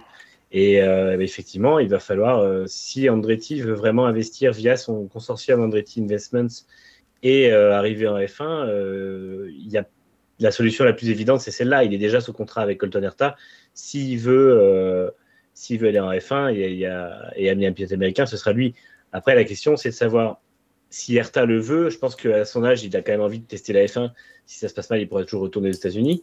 La question, c'est de savoir quand. Est-ce que le contrat peut rapidement signer entre Andretti et Sauber? Est-ce qu'il pourrait venir coiffer tout le monde sur le poteau pour 2022? Ça a été dit, moi j'ai du mal à y croire, ça me paraît quand même beaucoup de choses à régler en peu de temps.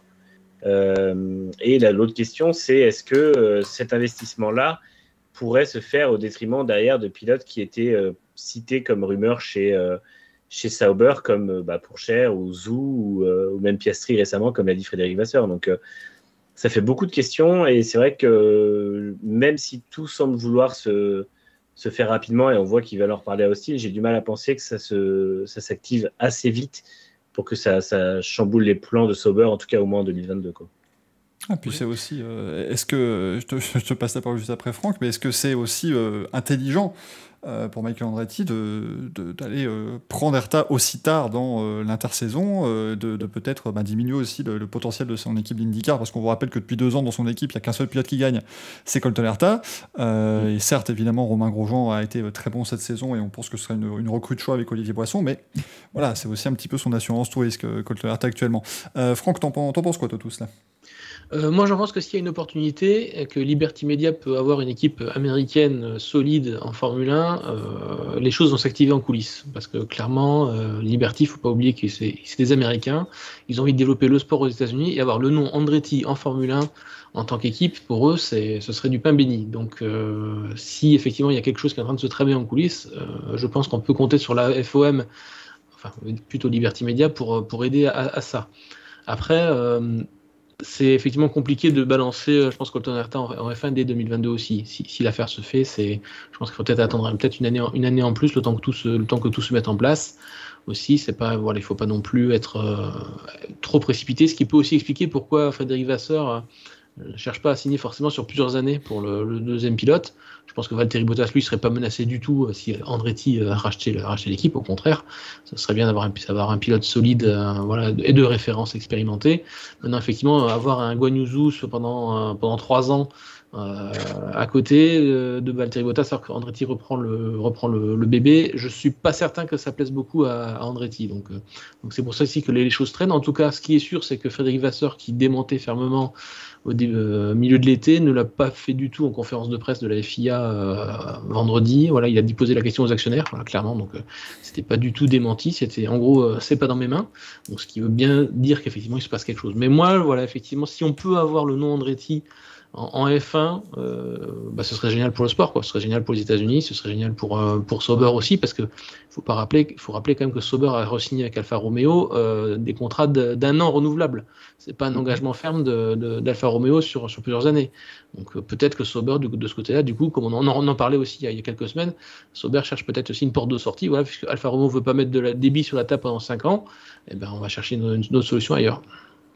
Effectivement, alors pour Colton Herta, on rappelle qu'il n'a actuellement que 32 points de super licence, il en faut 40 pour accéder à la Formule 1, donc aussi là on pourrait avoir évidemment un problème pour 2022. Après, je pense qu'obtenir les 8 points qui lui manquent sur la saison 2022, ça devrait être qu'une formalité, même si Colton Herta, on parle beaucoup de ses performances, mais le problème c'est que c'est très en dents de scie, hein. Il va gagner une semaine, il va faire 12e la suivante, c'est un peu compliqué pour l'instant pour aller jouer le titre pour Colton Herta, mais à voir, effectivement, je vous avoue que ouais, c'est un peu sorti du chapeau, parce qu'on avait effectivement Michael Andretti qui avait dit on met un groupe d'investissement et on va voir un petit peu ce qui est possible.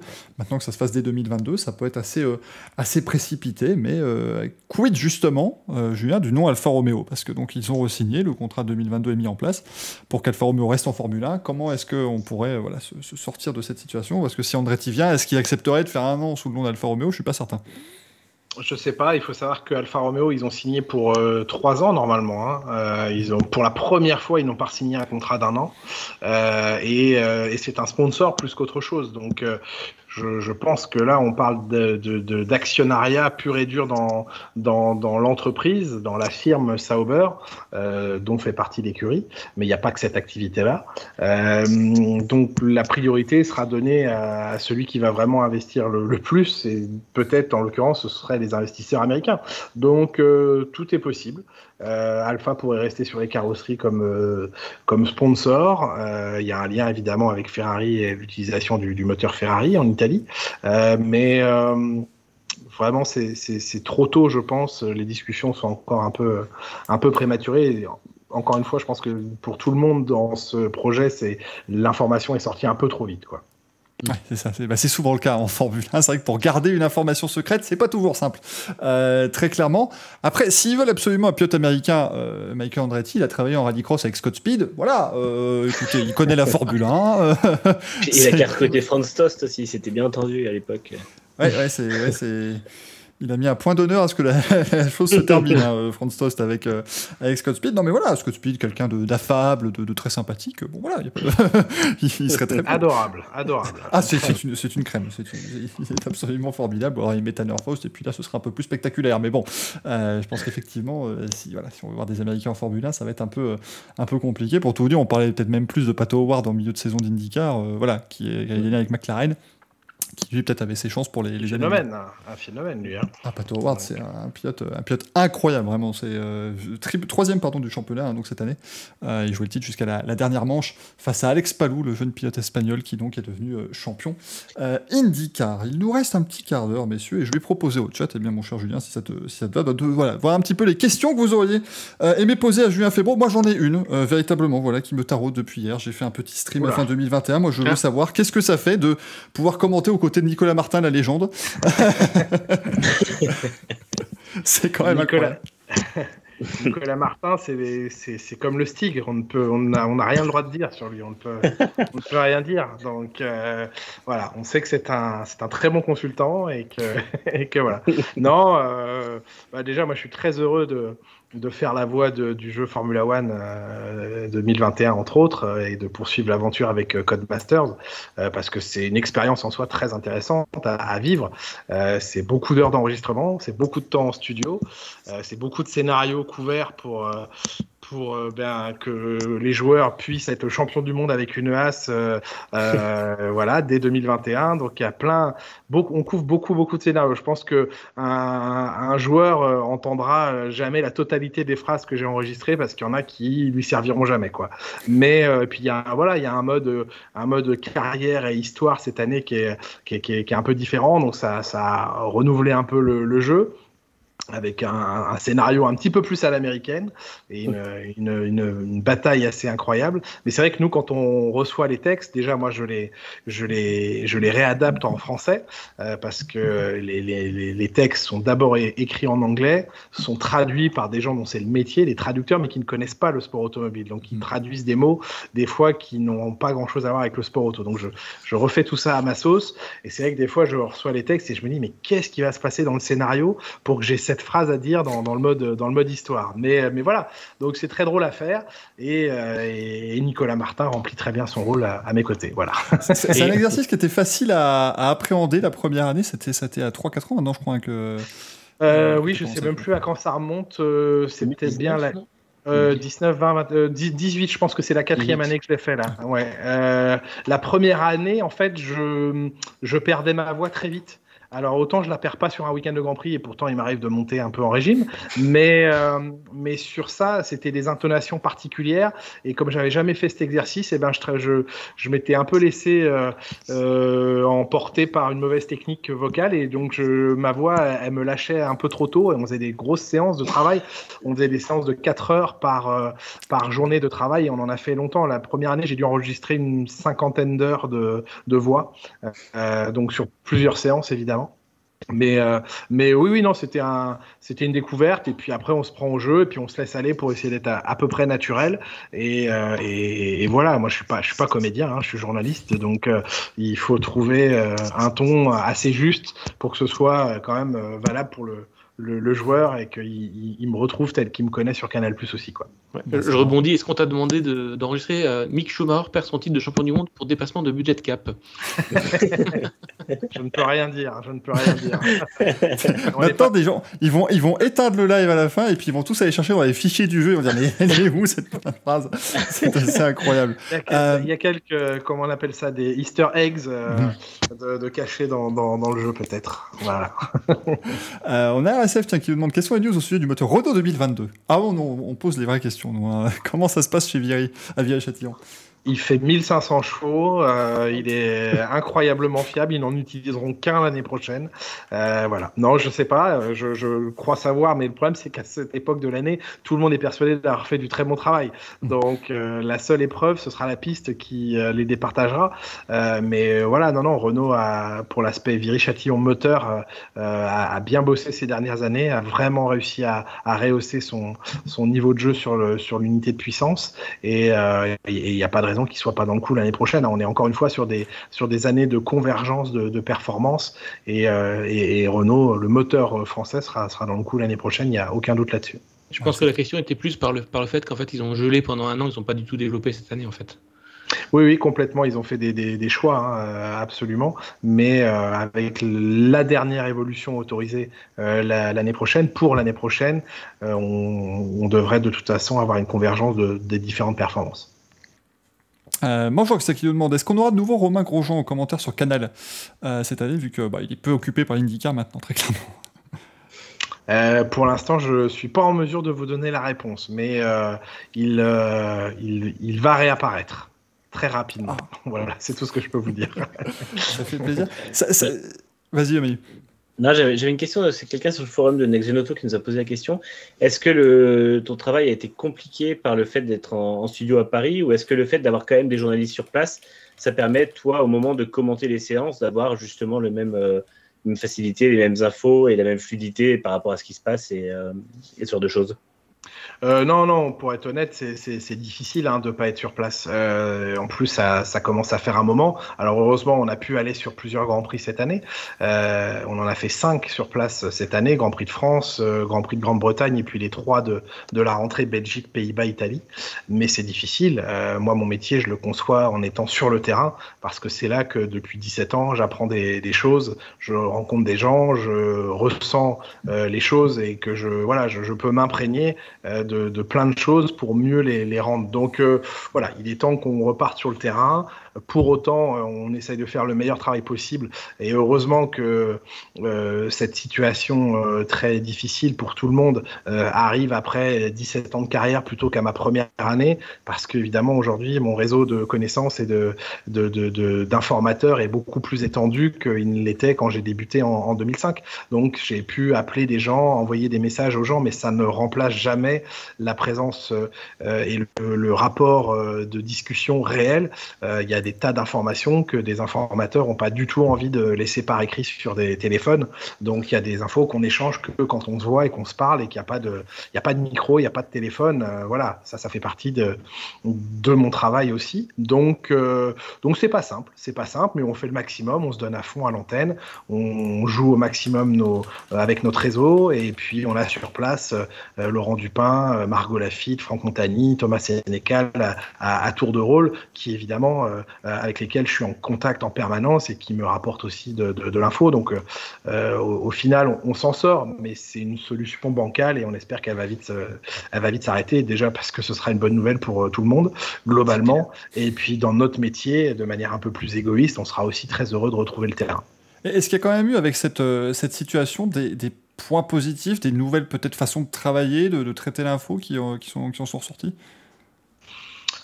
Les points positifs, ça a ouvert un peu plus les réseaux, et notamment Twitch. On s'est plus facilement retrouvé sur Twitch pour parler de Formule 1, pour échanger, pour jouer, parce qu'on était au début confinés et que on essayait de s'occuper et de se changer les idées. Donc pour ça, voilà, moi j'ai découvert Twitch avant le confinement, je l'ai exploité au moment du confinement, et voilà. Pour le reste, honnêtement, ça n'a pas eu grand-chose de positif, non. C'est effectivement le cas. Moi, est-ce que Romain va remplacer Jacques Villeneuve l'année prochaine vu qu'il part en NASCAR? C'est vrai que Jacques Villeneuve nous fait toujours pas mal de petites choses annexes avec Jacques. Très clairement, il continue d'être très actif, mais ça continue à être un duo qui marche bien aussi. Ça marche très très bien. Moi, je suis très heureux d'être avec Jacques aux commentaires et j'ai beaucoup de plaisir depuis 2009 et non, ça se passe bien, mais on aura des petites nouvelles sympas à vous annoncer pour l'hiver prochain concernant Romain et concernant Jacques aussi, donc tout va bien. T'étais d'ailleurs à Laguna Seca, Julien, avec Romain pour voir sa course. En plus, c'est bien, c'est aller sur place pendant qu'il nous sort une course démentielle. C'est toujours un bon moyen. Il a vraiment l'air, j'ai l'impression de le voir 10 ans en arrière, quoi. C'est absolument dingue à quel point il se plaît là-bas, c'est exceptionnel. Ouais, je vais même aller plus loin. Moi, je connais Romain depuis 2004, je pense. 2003 ou 2004, je sais plus. Mais enfin voilà, et moi, je ne l'ai jamais connu comme ça. Donc, ça me fait très très plaisir pour lui. On en viendrait presque à dire que l'accident a été bénéfique, bien qu'on aurait préféré ne pas en passer par là. Mais voilà, l'accident de Romain a au moins eu cela de bénéfique, de le changer lui. Il a une conscience différente de la vie, c'est une évidence. Il a une envie de vivre totale qui est une évidence. Non pas qu'il n'avait pas envie de vivre avant, mais il savoure chaque instant de sa vie, de ce qui est devenu un bonus fantastique d'être toujours là. Et les États-Unis, quoi. Les États-Unis, l'IndyCar, ça lui va, mais tellement bien. Moi, je l'ai vu dans le paddock comme je l'ai jamais vu dans un paddock de F1. Je l'ai vu heureux d'être avec son équipe, heureux d'être dans une voiture qui performe, même si c'est pas la meilleure équipe du plateau. Et la course qu'il nous a faite à Laguna Seca, il nous a régalé. C'était magnifique. Donc oui, c'est quelqu'un de totalement épanoui maintenant, pleinement heureux et pleinement conscience du bonheur qu'est sa vie. Et donc ça fait plaisir pour lui parce que de le voir comme ça fait plaisir pour nous dans son entourage de le voir de cette manière. Donc franchement c'est que du positif de le voir aujourd'hui en IndyCar, et on lui souhaite évidemment de vivre une saison l'année prochaine géniale, parce que ce sera une saison complète avec les 500 miles, avec tous les circuits ovales. Enfin bref, ça va être une belle année, j'espère, pour lui. On lui souhaite très clairement. Et puis tu le disais tout à l'heure, Manu, en parlant de Joseph Newgarden qui était jeune à 30 ans en IndyCar, voilà, l'avantage c'est que Romain il a 35 ans, il arrive là-bas, il peut encore faire 10-15 ans s'il veut. Sans problème. Quand on voit Hideo Castroneves qui revient à 47 ans avec la fin d'un pilote de 20 ans, c'est largement possible dans cette discipline américaine. Il y a Maxime qui me demande à quand un duo Romain Grosjean-Jacques Villeneuve aux commentaires, pendant que Julien sera aux Bahamas et qui profitera un petit peu de repos. Alors, je n'irai pas aux Bahamas, je ne laisserai pas ma place à qui que ce soit. Donc, désolé, on peut commenter à 3 si vous voulez, mais je n'irai pas aux Bahamas. Si je devais être quelque part pendant un Grand Prix ailleurs que sur l'antenne, ce serait pour participer à une course automobile. Mais même ça, je m'y refuse absolument. Donc, c'est sûrement pas pour aller bronzer sur une plage aux Bahamas. C'est facile justement, de gérer tous les agendas, parce que donc effectivement tu commentes la Formule 1 sur Canal+, mais il y a aussi pas mal de courses en rallycross, en Ultimate Cup, il y a pas mal de choses aussi en ton activité de pilote automobile qui se mettent en place. C'est facile de concilier un petit peu le tout. Il faut s'organiser, c'est de l'organisation, mais ça n'a rien de difficile. Il faut déjà avoir un peu de chance dans les calendriers, il faut que ça colle, parce que, encore une fois, la Formule 1 est ma totale priorité. Et puis j'ai d'autres activités pour Canal+. On a notamment lancé des podcasts sur les circuits, sur l'histoire des circuits, un podcast qui s'appelle Essai Privé, que je vous invite à aller découvrir d'ailleurs si vous le connaissez pas. On a lancé Twitch que j'essaye de régulièrement entretenir les lundis d'après Grand Prix. Donc voilà, on est très occupé par ce qu'on fait à Canal, mais c'est tellement passionnant que moi j'adore ce que je fais. Et puis à côté, j'aime tellement le sport automobile que de pouvoir y toucher de manière totalement amateur, oui, c'est important pour moi aussi. Donc on regarde d'abord les calendriers. Quand ça commence à vouloir coller, là j'essaye de m'organiser pour pouvoir piloter, mais c'est que du plaisir tout ça. Et d'ailleurs, ça faisait quoi d'être sur le grand circuit des 24 heures? Parce que étendument, et commentant la Fun Cup, moi je suis obligé d'en parler évidemment, mais d'avoir fait cette course de Fun Cup aux 24 heures du Mans, ça devait être absolument exceptionnel. Ah ouais, c'était incroyable. C'était incroyable de rouler sur le grand circuit, comme tu dis, sur le 13 km. C'était fou. D'ailleurs, j'ai eu la chance, je ne sais pas si c'est la chance, mais j'ai pris le départ. Et franchement, c'était pas un moment agréable, parce qu'avec autant de voitures, devant, derrière, quand on s'est retrouvé dans les Linaudières, je sais plus, on était 90 voitures, un truc comme ça. Ouais, et moi, on était à peu près milieu de peloton. Je me dis, mais s'il se passe la moindre chose devant nous, c'est un carnage absolu qui va arriver. Donc honnêtement, mon premier relais, j'étais cul serré et je l'ai mal vécu, ce premier relais. D'ailleurs, je me suis fait attaquer par ce chameau de Villebrequin qui a court-circuité tout ce qu'il pouvait, qui a cramé les drapeaux jaunes. Lui, il a découvert que sous drapeau jaune, on n'avait pas le droit de doubler, mais c'est pas grave. Enfin, on a bien rigolé. En tout cas, on a bien rigolé et ils sont adorables en plus. Donc c'est pour ça que je dis de cette manière drôle. Et heureusement, à partir de mon deuxième relais, je me suis vraiment éclater. Là, j'ai pu me lâcher et commencer à faire des temps. J'ai eu ma petite séquence avec Tom Christensen qui m'a reboosté juste dans la voie des stands. Et puis derrière, je suis retourné. Mais oui, c'était dingue d'être sur la grande piste. Et puis, évidemment, tu te projettes, tu imagines, tu essayes d'imaginer les pros dans des LMP1, LMP2, enfin, on les appelait comme ça avant, mais ou même dans des GT. Hein. J'avais regardé en arrivant au circuit le record du Tour. Je ne sais pas s'il est encore à Gian Maria Bruni, mais en Ferrari, en GT. Mais enfin, on parle des protos, mais les GT au Mans, ça va tellement vite. C'est prodigieux. Donc le circuit m'a impressionné et était très impressionnant, pardon. Gilles nous dit, j'ai vu un chien fébron en sueur sortir de la voiture. Ah bah, là, il faisait chaud en plus, ce jour-là. C'était une très belle journée. Il faisait chaud, ouais, ça c'est clair. Mais ça valait le coup. On a vu des belles petites figures. On parlait de Villebrequin dans le gravier. Oui, mais ça, à un moment donné, si la voiture n'était pas pétée, ça aurait été très décevant pour tout le monde. Bien évidemment. Et on a fait Rador pour terminer qui nous demande quelle a été pour toi la meilleure année à commenter. Alors, sur Canal et même avant, parce qu'on rappelle que tu avais aussi commenté les Grands Prix, notamment sur RMC. Il y a la séquence d'Hamilton dans les graviers en 2007 qui tourne, où je me tourne toujours. Comment tu as fait pour avoir de la voix après ça? Oui. Ouais, non, ça c'était un souvenir évidemment particulier. Il y a ce Grand Prix de Chine, il y a évidemment l'arrivée du Grand Prix 2008 au Brésil, le dernier tour toute cette journée-là avait été complètement dingue, et l'arrivée du Grand Prix 2008 bien sûr. Non, honnêtement, c'est les 2 années qu'on a vécues et qu'on est en train de vivre sur Canal, sans vouloir être corporate, mais honnêtement, l'année dernière a été assez dingue. Il y a eu la victoire de Pierre, bien sûr, qui est venue en point d'orgue sur cette saison. L'accident de Romain qu'il a fallu gérer, alors qui était beaucoup plus difficile à gérer, mais qu'il a fallu gérer, et qui restera un moment marquant de ma carrière, que j'aurais aimé ne pas vivre, mais qui restera un moment marquant. Et puis cette année, ce qu'on est en train de vivre cette année, c'est dingue. Franchement, une année exceptionnelle, et enfin moi je me régale. Je serais surpris qu'à la fin de l'année, quel que soit le vainqueur, honnêtement, on me dit souvent il est pour Hamilton, il est pour Verstappen, il aime pas Hamilton, il aime pas Verstappen. Je me fous royalement de savoir lequel des deux va être champion du monde. Ce que je veux, c'est qu'il joue le titre jusqu'au dernier Grand Prix, au dernier tour, au dernier virage. Le reste, je m'en fiche royalement. Mais voilà, je pense qu'à la fin de l'année, on va pouvoir se regarder les uns les autres et se dire waouh, on a vécu un truc de fou cette année. C'est tout ce que je veux. Que le meilleur gagne. Ce sera un très beau champion cette année, quel qu'il soit, parce que franchement, ils se seront donnés à fond, ils auront été loin, ils auront parfois dépassé des limites, mais ils nous auront fait rêver, l'un comme l'autre. Que vous soyez vous pour Hamilton ou Verstappen, il faudra reconnaître de toute façon à l'un et à l'autre les qualités qu'ils auront mis en avant cette année. Et il faudra saluer la performance du champion et du vice-champion, ça c'est sûr. Très clairement. Franck, Manu, vas-y. Vas-y, Franck. On est tous taxés de pro Hamilton, de pro Verstappen selon les articles qui sortent. Et je pense qu'on comprend tout à fait ce que tu vis, Julien, aussi. On n'a pas de favori, nous. Si le favori, c'est la F1 dans son ensemble. Là. On vit effectivement une saison de folie. Hein. Ça fait depuis 97 que je bosse sur Internet, sur la Formule 1. Donc ça fait c'est la 25e saison. J'ai jamais vu ça non plus, donc c'est un plaisir. Voilà, même le Grand Prix de Russie, Sochi, c'est un plaisir. Tu verras, il va se passer un truc à Sochi. Et il s'est passé un truc à Sochi. donc voilà, non, c'est vraiment une saison de fou. On s'en souviendra très longtemps.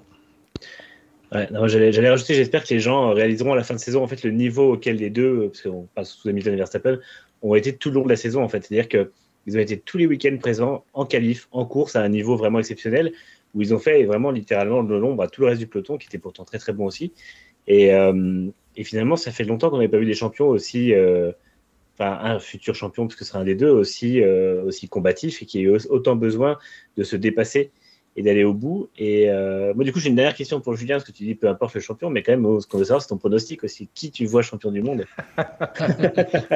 Je n'en sais rien du tout. Avant le week-end de la Turquie, je trouvais que la tendance et l'orientation que prenait le championnat mettait peut-être plus de chance à Verstappen. Et puis en fait, on a vu ce week-end que là où on pouvait attendre les Red Bull, elles étaient un peu moins présentes, et que c'est Mercedes. Donc même les tendances et même l'orientation du championnat basculent très rapidement. Donc je sais, honnêtement, je sais pas répondre à la question. J'aurais plutôt dit avantage max avant le week-end, et pourtant il repart de ce week-end avec plus de points qu'Hamilton, il reprend la tête, et pourtant aujourd'hui je suis en train de me dire finalement cette tendance elle n'est pas si nette que ça, et c'est impossible, franchement c'est impossible, et tant mieux qu'on ne sache pas dire qui va être champion, qu'on ne sache pas dire à 14h qui va gagner la course les dimanches de Grand Prix. Génial, tant mieux. C'est exceptionnel, c'est vrai que sur une saison de 22 courses en plus, c'est ça qui est fort, parce qu'à l'époque on avait des saisons de 16-17 courses et il y avait des petits trous d'air parfois, enfin voilà, des tendances très nettes qui se dégageaient, mais ici les deux sont à un niveau tel, enfin c'est absolument exceptionnel, et on a hâte de voir évidemment ce que ça va donner, notamment le week-end du 24 octobre avec le Grand Prix des États-Unis à Austin, mais aussi avec toutes les autres manches qui termineront cette saison. Merci beaucoup Julien d'avoir été avec nous ce soir dans le Grand Prix. Merci à vous de votre accueil. Je me permets juste de dire que demain soir, je vous retrouve pour du sim racing, puisqu'il y a les F1 Series qui reprennent. Et donc, sur la chaîne Twitch de Canal Plus Sport, on va commenter avec Margot Lafitte qui me rejoindra jeudi. Mais demain soir, je serai avec Hydro pour vous commenter les F1 Series dès 20h30. Voilà, petit coup de promo, mais voilà, je sais que les gens sur Twitch aiment le sim racing et que là, on a les F1 Series qui reprennent et qu'on va les commenter en direct avec Hydro et avec Margot Lafitte dès demain soir. Voilà. Puis c'est chouette de voir justement la chaîne Twitch de Canal Plus Sport qui va prendre le relais pour ça. C'est aussi très chouette, en tout cas, l'invitation. Elle tient toujours et tu reviens quand tu veux, Julien, dans cette émission. Merci de votre invitation. Merci Manu, merci Franck. Comme d'habitude, on vous retrouvera la semaine prochaine, mardi à 20h30 pour Grand Prix. Merci au chat, vous avez été extraordinairement nombreux. Merci beaucoup. À mardi pour Grand Prix, à jeudi pour le Racing Café. À la prochaine. Ciao, ciao. Ciao.